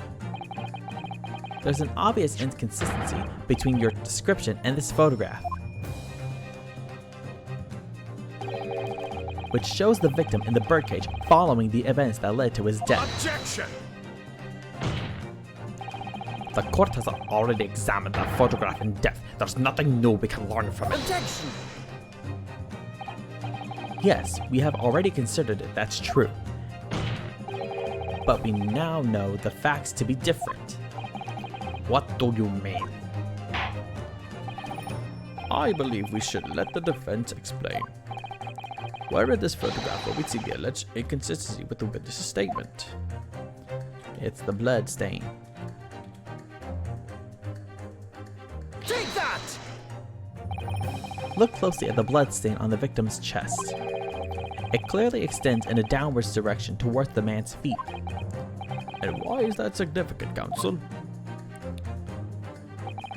If the victim was stabbed moments before the kinesis machine was set in motion, that's entirely expected. Ah, of course. No, that's not what happened. Exactly, my lord. Dr. Scythe made it very clear in her testimony just now that the point at which she stole Professor Harebrain's screwdriver and stabbed the victim was after the grand deception was set in motion, when the birdcage had fallen below the stage out of sight. From the shape of it, it's clear that the birdcage would have fallen on its side after the 30-foot drop. And if the victim had really been stabbed both inside the birdcage in that position, the blood from the wound would have spread out equally in all directions. For it to have formed the longitudinal appearance we see in the picture is inconceivable. Given that the victim's blood seeped vertically downwards from the wound, it must be the case that when you stabbed Mr. Asman, he was standing up. In short, Dr. Scythe, your latest testimony was a total fabrication.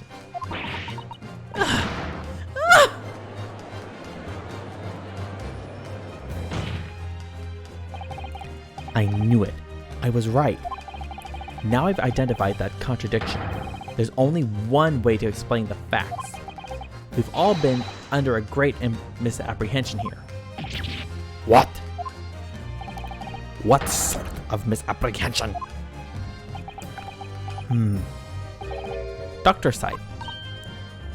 What? You claim you were coerced into helping Mr. Drebber as a result of the note he left in the waxwork. You claim that you made changes to the scene of the crime to implicate the defendant. And you claim that you authored a fake autopsy report to cover your tracks. But one of those claims is an out-and-out lie. Because the question of what the blood stain really tells us has only one possible answer. If that is the case, what is it, man? Counsel, you've clearly struck up upon a revelation. Now tell the court what it is. Which part of Dr. Scythe's story is shown to be a lie by the contradiction in her testimony? I would say was the stabbing. Okay. I think, okay. Obviously the autopsy report is a lie. Stabbing. Okay. I'm stuck between how she was coerced and the stabbing of the victim. I'll save here again because I don't want to go too far back and like have to do that part all over again. Okay, I think let's see how she was coerced. Dr. Scythe, clearly you weren't really coerced by some letter at all. What? If you were, where is the note? It's nowhere to be seen. That's as may be. So why don't you present it to the court if the assertion vexes you? Obviously, I've already disposed of it, and I'm not vexed in the slightest. Counsel, need I remind you that it was you yourself who established the coercion? Huh. Ah. I'm afraid that little cry is insufficient recompense for such a blunder. I shall have to penalize you. Feeling vexed my Nipponi's friend. Oh my god, these people are on me. Very. But there's no question that the coroner's testimony was built on a tremendous lie. Which part of it? Exactly.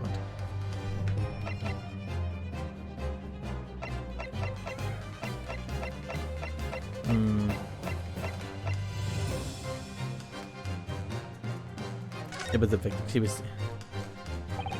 The answer is very simple if you consider the sequence of events. If when the victim was stabbed, the blood from the wound seeped downwards as it did, we can be sure that the victim must have been either sitting or standing upright at the time. But as you rightly pointed out, the birdcage would have fallen on its side when it fell beneath the stage. Yes, it would, which tells us that the victim must have been in that position of his own accord. Objection! That's impossible. The man was dead, remember? No, that is the misapprehension. What? Oh, good lord. When the birdcage fell from the stage into the void below, it must have hit the ground with considerable force.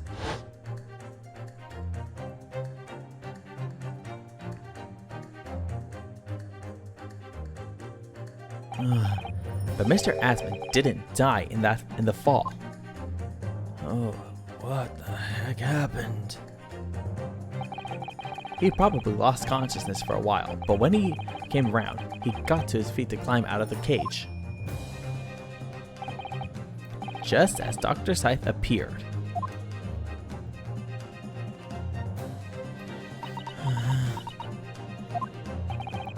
If the victim was in fact alive at that point in time, it changes everything.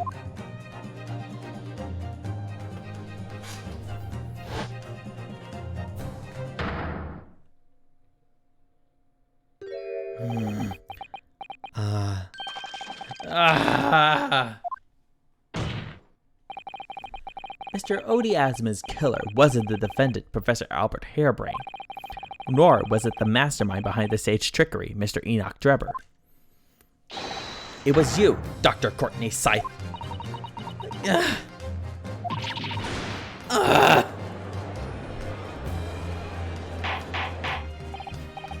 Order! Order! Can this possibly be true? Have you been taking me for a fool? It was you, was it? You killed him. You hoped that by admitting to being an accomplice in Mr. Drebber's scheme, the trial would end, before you were accused of a far worse crime. Cold-blooded murder. Oh, do shut up! You're so desperate now. You're making all this up. As if I would do something like that. Objection! I assure you that the defense is not desperate, Doctor.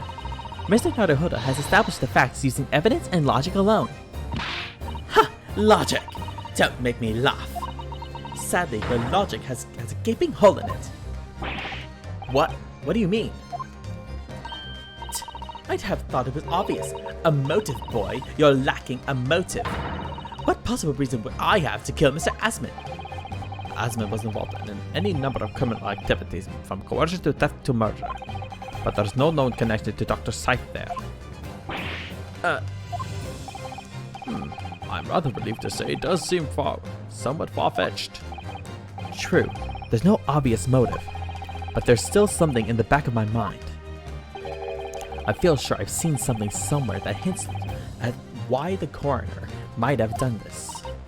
Yes, I might have tampered with the crime scene and concocted a fake report. But murdering someone for no reason is a very different story. Objection!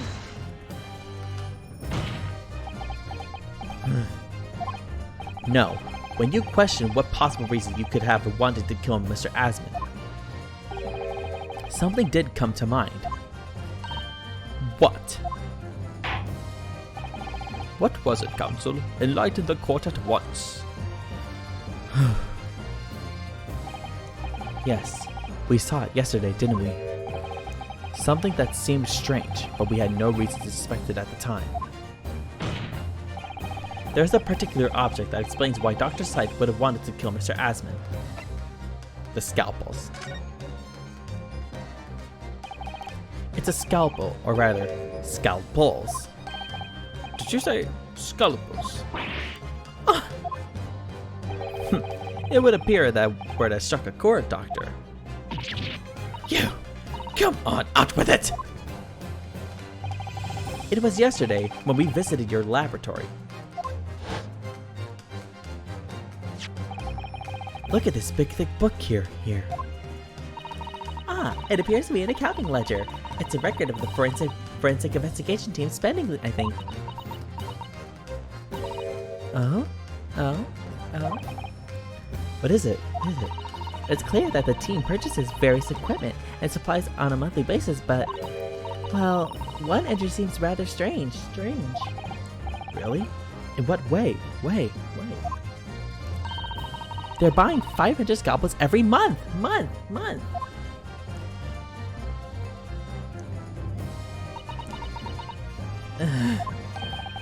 500 scalpels a month? At first, I wondered what on earth you could be using that many scalpels for. But actually, I realize now it's not the scalpels themselves that are significant. It's the money for them that's disappearing every month from the department's accounts. Asman's criminal organization relied heavily on extortion for its funding, tracing the money from the forensic investigation team's account to find out where it was going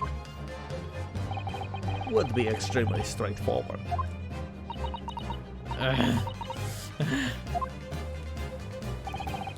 10 years ago, when Mr. Asman was still a journalist and wrote this article about Mr. Drebber, he may well have stumbled upon information as he was researching the story. Information relating to Dr. Scythe's darkest secret that he would use to rack money from her for the next decade. A darkest secret? Good Lord! You mean? I don't know what happened on the night of that execution 10 years ago, but clearly the opportunity to rid yourself of that menace was too tempting to pass up.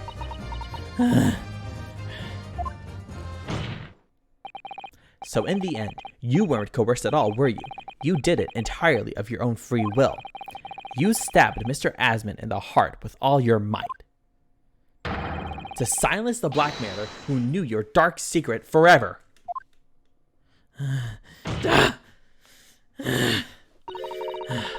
You'll never understand. None of you! What we've had to keep covered up all these long years.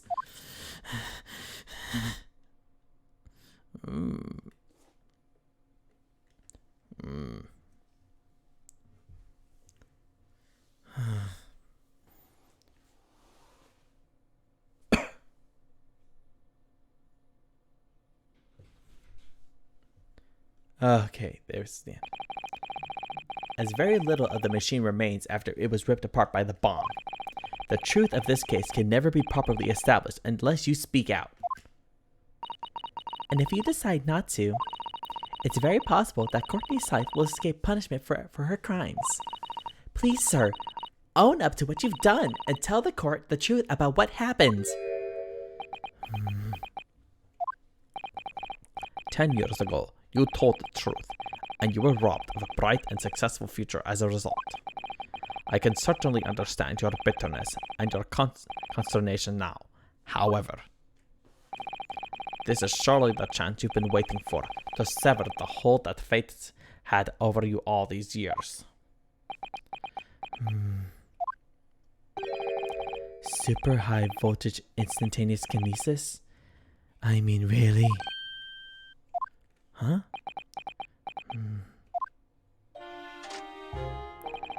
It's the addle-brained mock scientists that are the worst, you know. They don't recognize the fact that they don't have talent. They can't even get that right. And so they end up chasing impossible dreams, having unbridled faith in their abilities. They go on and on about their wonderful hypotheses, their stupid eyes shining like a little child's. They make me sick. I can't abide their foolishness. Careful, Mr. Jabba.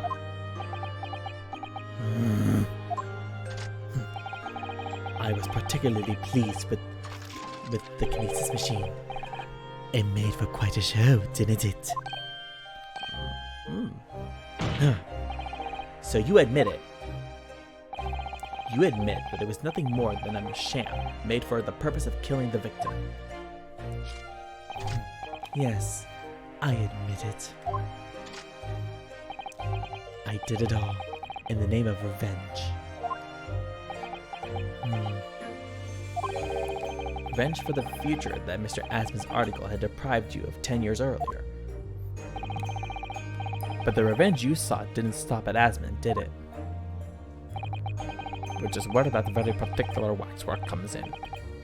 Yes, I see.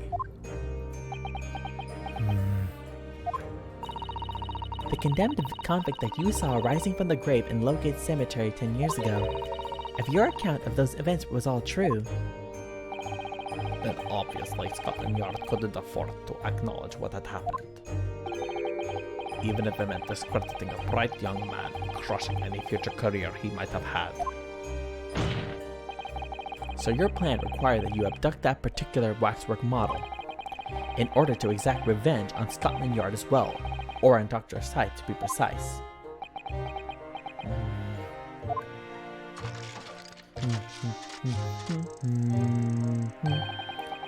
It was a year ago.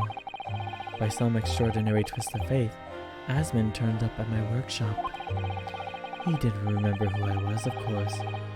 He just wanted to employ my services as an engineer. And he happened to have a paper with him.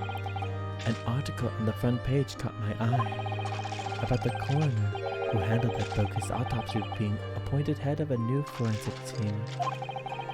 When I learned that news, my cognitive processes started to devise the plan.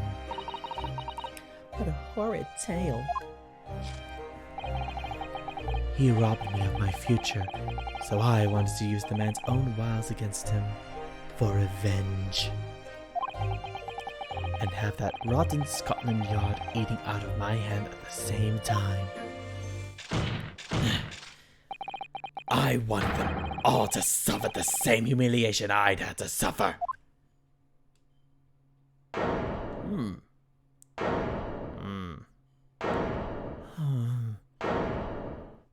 What did he say? Your actions against those who'd ruined your future were justified as revenge, at least to yourself. Certainly, no one has the right to destroy another's prospects, especially for purely selfish gain. And yet, in carrying out your plan, you did exactly that to someone else, didn't you? Did I? Professor Harebrain's only crime was passion for his hypothesis, but you had no compunction about sacrificing his future to effect your revenge. You knew that he would be forever branded a failure and a fraud.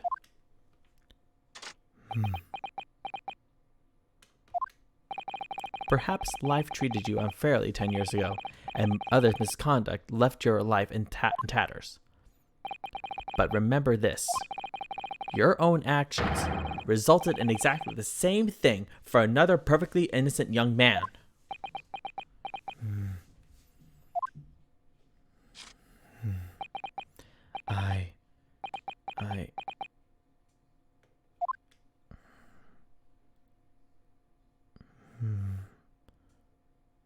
I regret nothing.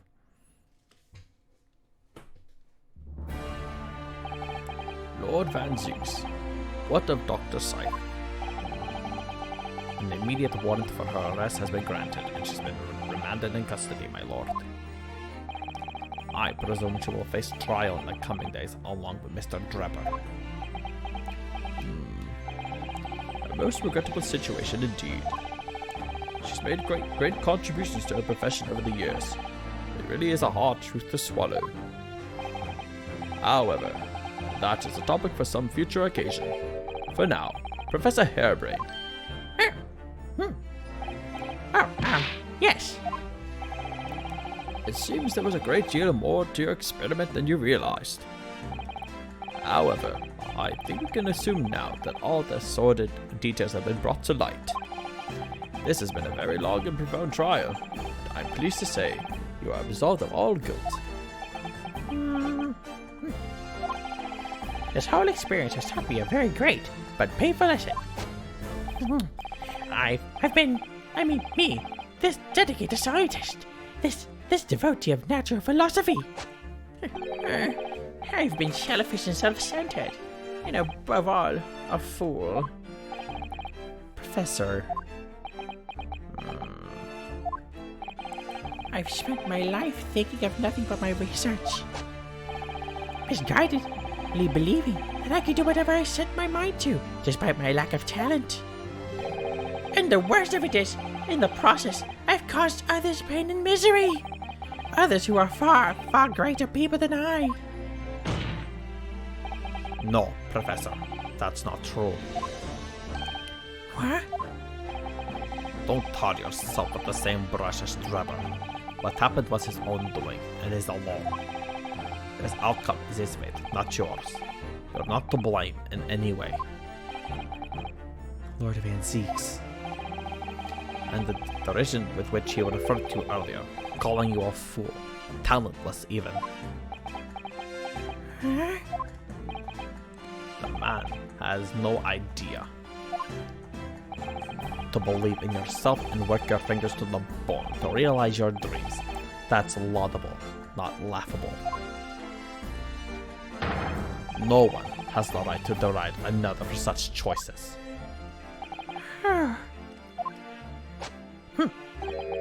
Thank you, Barak. So, ladies and gentlemen of the jury. Yes, my lord. It is this court's expectation that you find the defendant not guilty of the charge of which he stands accused. I presume there are no objections? None for me, my lord. Certainly not. This trial has really made me think, but this is the right decision. It's all been proven methodically and rigorously. I have no misgivings whatsoever. What's that? He's done, is he? It's all over? I don't know what's become of the yard these days. I don't recognize the place. Very well. In that case, I hereby pronounce the defendant not guilty. We did it. We did it. We did it.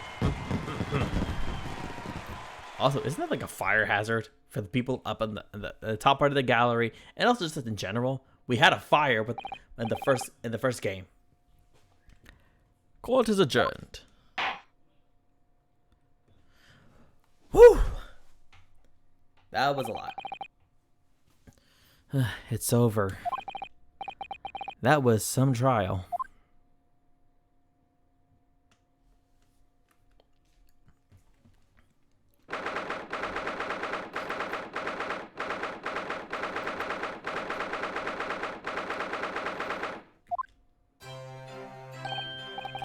Professor! Oh, what a splendid outcome, isn't it? Oh, it is. It is. Congratulations, Professor Hairbrain. Mr. Nader Herder, Miss Susato, I am truly beside myself with gratitude. How can I ever thank you enough? I'm just glad it's all been cleared up. That you realized you were just caught up in a bad situation.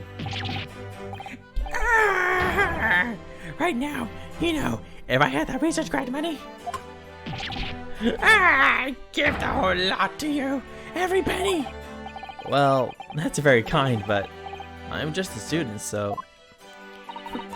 We don't need any financial reward. Your acquittal is more than enough. Oh dear. Oh, what can I do? Aha! How about this? As a memento, the paper about my hypothesis is inside. Well, just as a memento then. Thank you.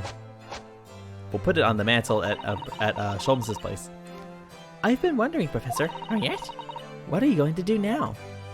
Oh my. Yes. What am I going to do? My hypothesis and my great machine lie in ruins. But still, it's been too long since I was last in London, so perhaps I'll enjoy some sightseeing. I must explore the great exhibition whilst I'm here too, and see if new inspiration hits me. Oh yes, that's a wonderful idea. I can't allow that.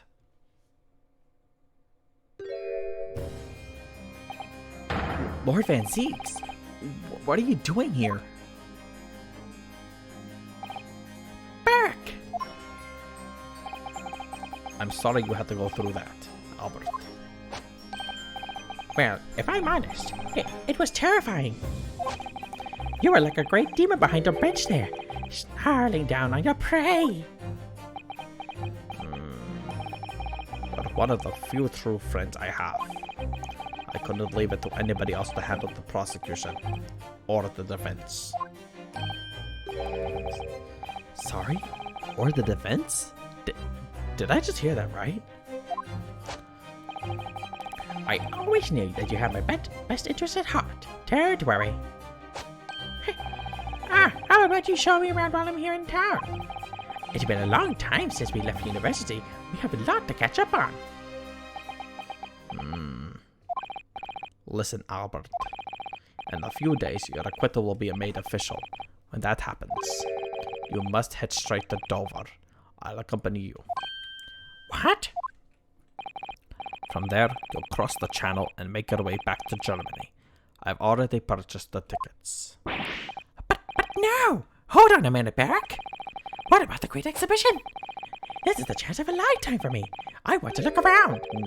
No sightseeing, Albert. Give up on the idea. So sometimes it's hard to see any warmth in those eyes, Barrack. Don't you remember what we did in university? No. Lord Van Zeeks? What's all this about? Unnecessary precaution. Yes, I think I understand. You do? Well, Iris told me that when you met Lord Van Zeeks at his office some days ago, he asked you how Mr. Natsume was doing. Yes, that's right. I remember being surprised at the time, and thinking it was nice of him to ask. The point is, Mr. Natsume is still alive and well, even though it's been more than 6 months now since he stood trial with the Reaper as a prosecutor. I expect him to be dead in the next trial, or the next case. You mean the Reaper's influence doesn't stretch overseas? Those in the Reaper's side meet their ends days or sometimes months after their acquittal. That's been the pattern up to now. But of course, we know that both Mr. Natsume and Gina were completely innocent. True. And perhaps that governs the Reaper's actions. The truly innocent are spared. But I don't want to take any chances with a close personal friend. Barrack! Like the mustached Nipponese, this man should leave the country without delay. That's why I'm packing him off to Germany at once. Right. Does your friendship package get any say in it? Goodness! Was this your intention all along then, Lord Van Zieks?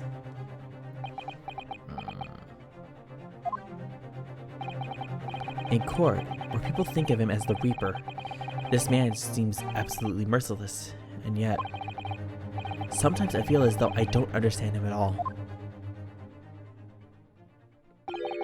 It's time to go, Albert.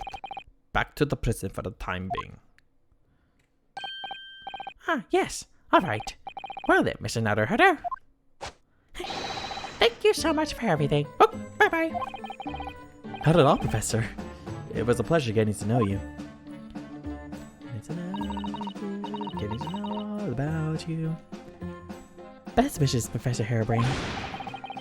Well, once the dust is settled, you must come and visit me in Germany. Anyway, goodbye for now. Toodaloo!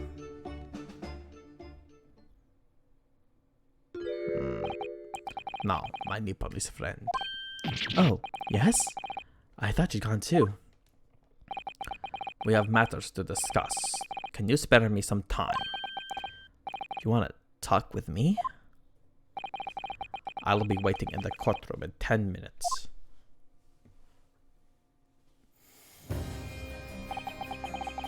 Well, that was strange. For some reason, I didn't get that sense of impending doom as he walked away this time. Oh boy, here comes the scene that made me want to cry. The Enigma, Barrack Van Zieks. I mean, what does he want to discuss? I wonder. Like, okay, I knew it was him the entire time, but oh god, I just couldn't prepare myself for seeing his face again. The answer awaits in the courtroom, I suppose. Here goes then.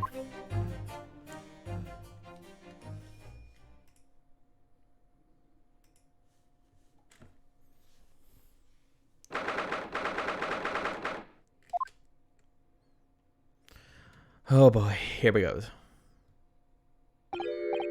So, are you satisfied? You saved a guileless scientist from a great injustice. Yes, I think so.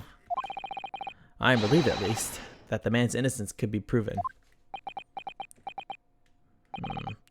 Anyway, I imagine you've been wondering where my animosity towards you Nipponese comes from. Not really. Ow. Well, at first I thought you just didn't like me. I imagined you saw me as a pretentious child from an unimportant land who had no business being here. But now I think differently. You clearly know our ways, so I would guess that some specific incident led to your thorough dislike of my race. Would you tell me what happened, please? The professor. I thought I'd never hear that name in this courtroom again, to be honest. He took your brother's life. Clint. My brother was Clint Van Zieks. 16 years ago, when I was still just in my teens. He was already the director of prosecutions and a key member of the judiciary. I looked up to him. He was everything I aspired to be. He was involved in the establishment of justice systems in foreign countries as well. There were exchange programs between Britain and other nations then too, to share knowledge and ideas. As part of one of those programs, 3 judicialist students came to Britain from your homeland, the Empire of Japan. Oh. If it was 16 years ago, then one of them could have been my father. Of course, I remember Dr. Mikotoba well. I had no idea. I was a minor at the time, training at the prosecutor's office. One day, Clint introduced me to the 3 visiting Nipponese. So, you've actually met my father? He and his colleagues were polite and amicable. They were adept at their work and exacting in their standards. It was my first encounter with the Nipponese spirit, and it made a very great impression upon me. But 6 years later, that's when it happened. The investigation was going nowhere. There were no suspects even, just an ever-growing list of victims. And in the end, my brother became one of them. The last, in fact, before the case was finally resolved. I'm so sorry, Lord Van Zeeks. Truly. Clint was always ready to put his life on the line for justice anyway, so he wouldn't have wanted it any other way. He lost his life to the killer, but it was his victory in the end. For me personally though, it was a great loss. I found myself in a very dark place indeed.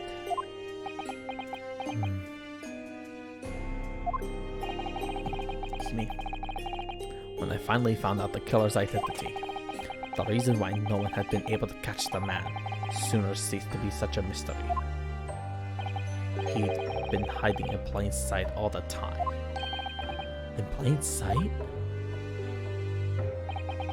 Are you aware of the of political events 10 years ago? It was a period of extremely sensitive diplomacy between the British and Japanese empires. A new treaty was being forged, I think. Correct. The Anglo-Japanese Treaty of Friendship and Navigation was being concluded. The leaders of both countries were in deep and extensive political discussions. Which is why this particular killer's appearance in court was conducted as a closed trial. If the British public had known the identity of the killer, not only would the treaty have been in jeopardy, but our 2 nations could very well have ended up at war. What? A war between Britain and Japan? But that would mean... Oh my! You mean to say the professor was... Okay, thank God I can stop saying these lines. When the trial reached its conclusion earlier, I thought to myself, yes, it's time. Also, I make Van Zeeks like a Russian vampire, but hey, do you think I could imitate this man's voice? It's just perfect, and I don't want to mess it up. Time for you to come face to face with this hideous monster. And I'm just gonna hit autoplay from here. I borrowed the key for the mask from the proprietress of the Waxwork Museum. So see for yourselves now. Confirm it with your own eyes. The truth that's been hidden this past decade.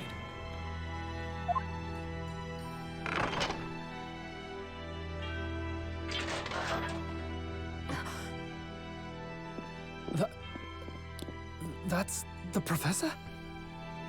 Yes, that's him. Until now, the thought never even crossed my mind. That the mass murderer, whose crimes shook Britain as never before, was Japanese. Wait a minute. That face. I feel as though I've seen it somewhere. It's strangely familiar.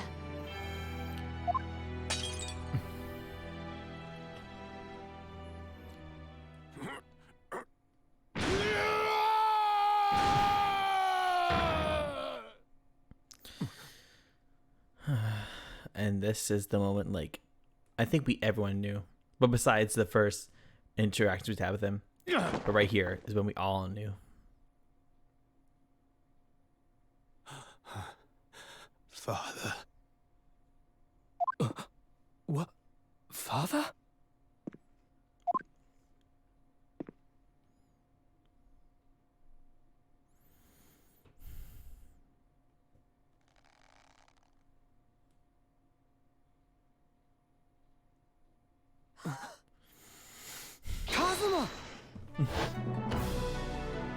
That's right.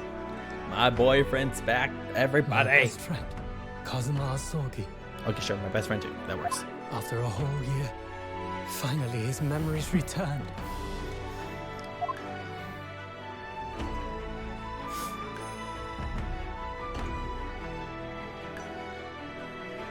As he stood there before me,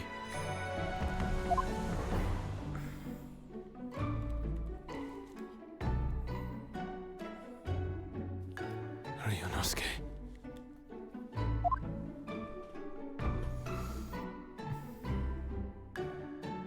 Hello again.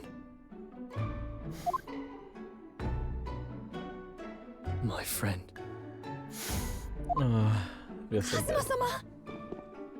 Judicial Assistant Mikotoba.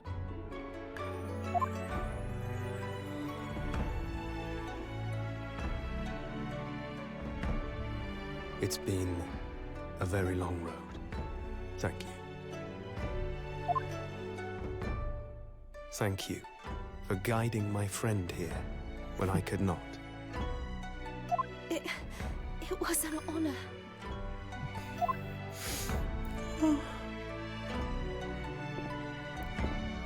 I knew you wouldn't die that easily. Kazuma. I owe you thanks, too, Aw. for taking good care of that in my absence. Aw. Oh.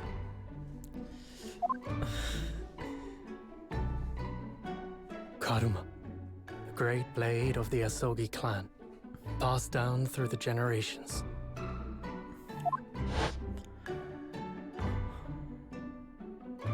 When we left Japan, this sword was at my friend's side. A Japanese man's katana is his soul, and he couldn't be parted from it. But then, when the incident happened,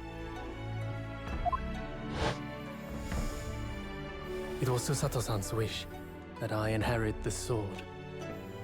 And I've kept it with me ever since, along with my memories of the friendship we shared.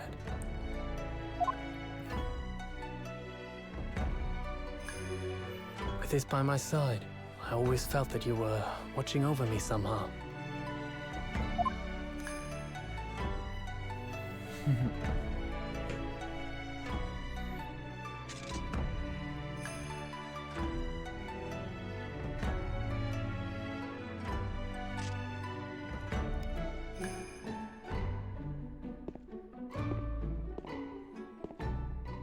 I've made it. At last. Father. Are you saying... Surely not. You mean, you knew all this time? I'm looking at it. But... I still can't believe it. This mass murderer is Kazuma's father. Oh, this moment also kind of struck me as a bit weird. Like, okay, not because like we're like, oh, why would he do that? Because it's kind of obvious why he would do that. But come on, man. She spent so long working on that, and you chop it like that. Come on, you let Madame Tuspel's work go to waste. Kazuma-sama. Great. Now how is she gonna pay to keep her museum open?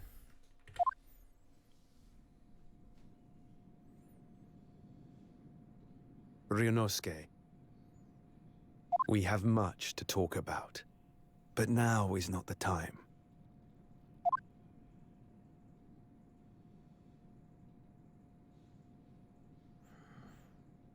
I'll be seeing you.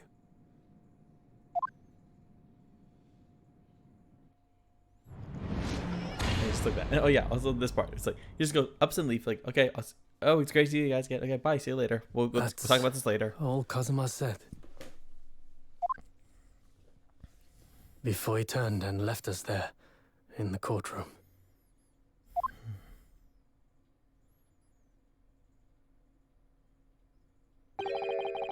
So he's the living after image of the man who took my brother's life, is he? I'm not gonna use the guy's normal voice. I refuse. Yes, Kazuma Asogi. My best friend. 3 months ago, when Lord Strongheart introduced us, I had an inkling that there was something there, some connection. But why did Lord Strongheart do that? Why did he make Cosima Lord Van Zieg's apprentice? And when he was suffering amnesia too? The man was apprehended, even executed, but his legacy just won't die. That's the sad truth. Anyway, that's all I had to say. I thank you for meeting with me as I asked.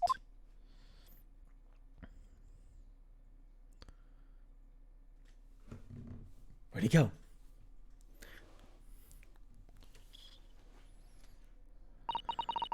"10 years ago, my grandmother took me to the railway station.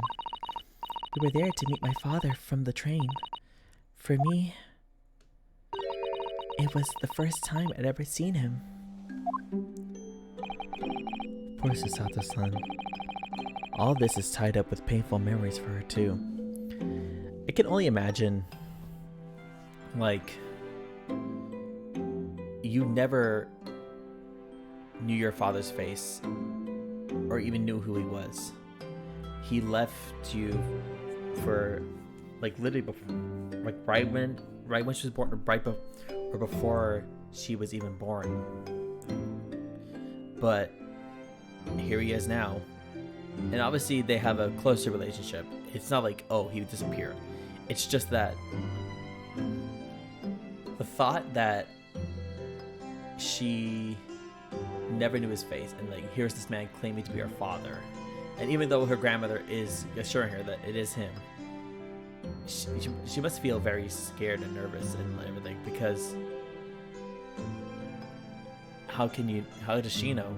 It's just a random man to her. It's just a stranger, and it's just, I don't know. It's just even something hard to even, like, imagine for me. Like her whole life has been pretty hard, like, with so many things. She's never talked about this with me before, though.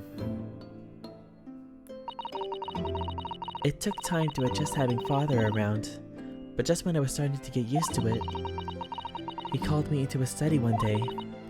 He told me that a great friend of his had passed away in London, and that the friend had left behind a son, a boy, 7 years my senior.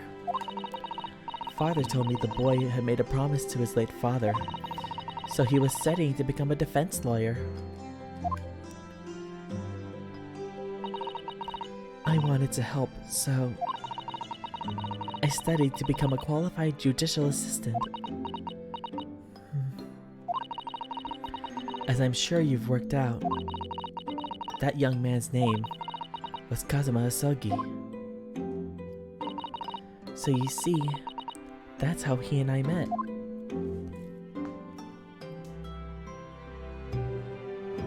For a brief moment, my great friend had returned, only to disappear again all too soon. But in that fleeting encounter, something stirred.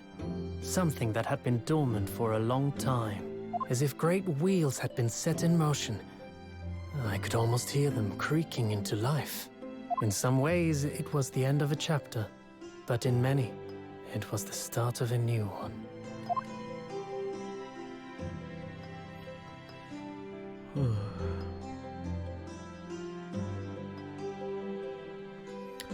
And then we finally reached the end of this trial. I'm gonna save this here.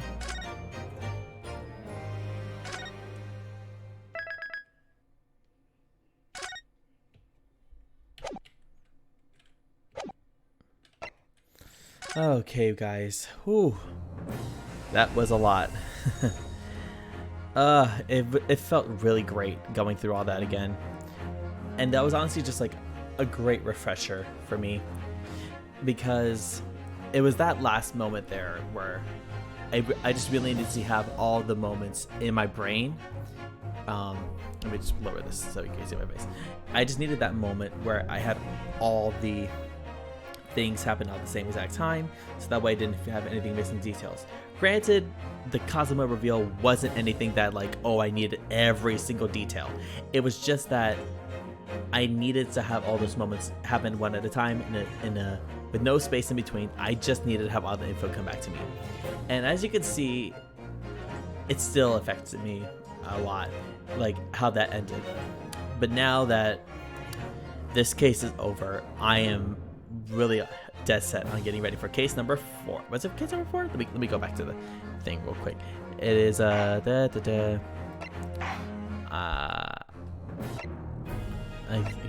case number 4. So I am really excited to see where this gets back and everything, because the one thing I like about Ace Attorney, especially this one here, I have played some of the original Ace Attorney. I think on the 3rd game in there, I forgot. But the thing I like about Ace Attorney is that it is so great with like tying everything together and having things be connected in ways you never think they would be connected. And they all have really great stories. Some of them might be questionable sometimes, but some of them, like this one especially, is so well thought out. Everything is great. I love how everyone is connected and all these things, and how there's just that overall big mystery that's going on. Now, from this point on, I have no clue what's going to happen. So please no backseating when it comes to the next games. Like I always say, if I need help, I'll ask for help. So please don't like spoil anything for me as well. So from case 4 on, I'm going in blind. I have no clue what's going to happen in those games. And what else? I'm also going to see if there's anything else that needs to be said. Yeah, so the next Ace Attorney Tuesday is going to be the big case 4 and going into it. So stay tuned for that. I do plan tomorrow to stream Assassin's Creed Odyssey again. This time I'll lower the resolution because I forgot to do it last time, and the frame rate was just not great. So I'll do that, and then Friday we'll have another Persona day. And yeah, as always, follow me on my Instagram, follow me here to be sure when I go on. I always have my schedule on my Twitch ready to go so you can take a look at it. I also have my on my Instagram, I always post when I'm about to go on, usually about 10-15 minutes before. So that way you can always take a look at me and take a look at this face. But no, just always keep it on the loop of where I'm at and what I'm gonna be doing and what stream is gonna be happening. So yeah, please make sure to follow me. And yeah, I think that's gonna be it, because oh my god, I just look at the time. This was my longest stream ever. I have never streamed for more than 2.5, 3 hours, and now we're at 4 minutes and like 4 hours and 1 minute. So yeah, I don't know about you guys, but I am dead tired. I think it might be time to go eat some dinner and take a quick nap before I have to go to work. So yeah, thank you everybody for staying. Thanks Mustang for coming in, and it's always great to have you here. Thanks for coming in, guys. Thanks for supporting me. Follow me on Instagram, follow me here, follow me on all the socials actually. And yeah, I'll see you at the next time I'm streaming. Bye.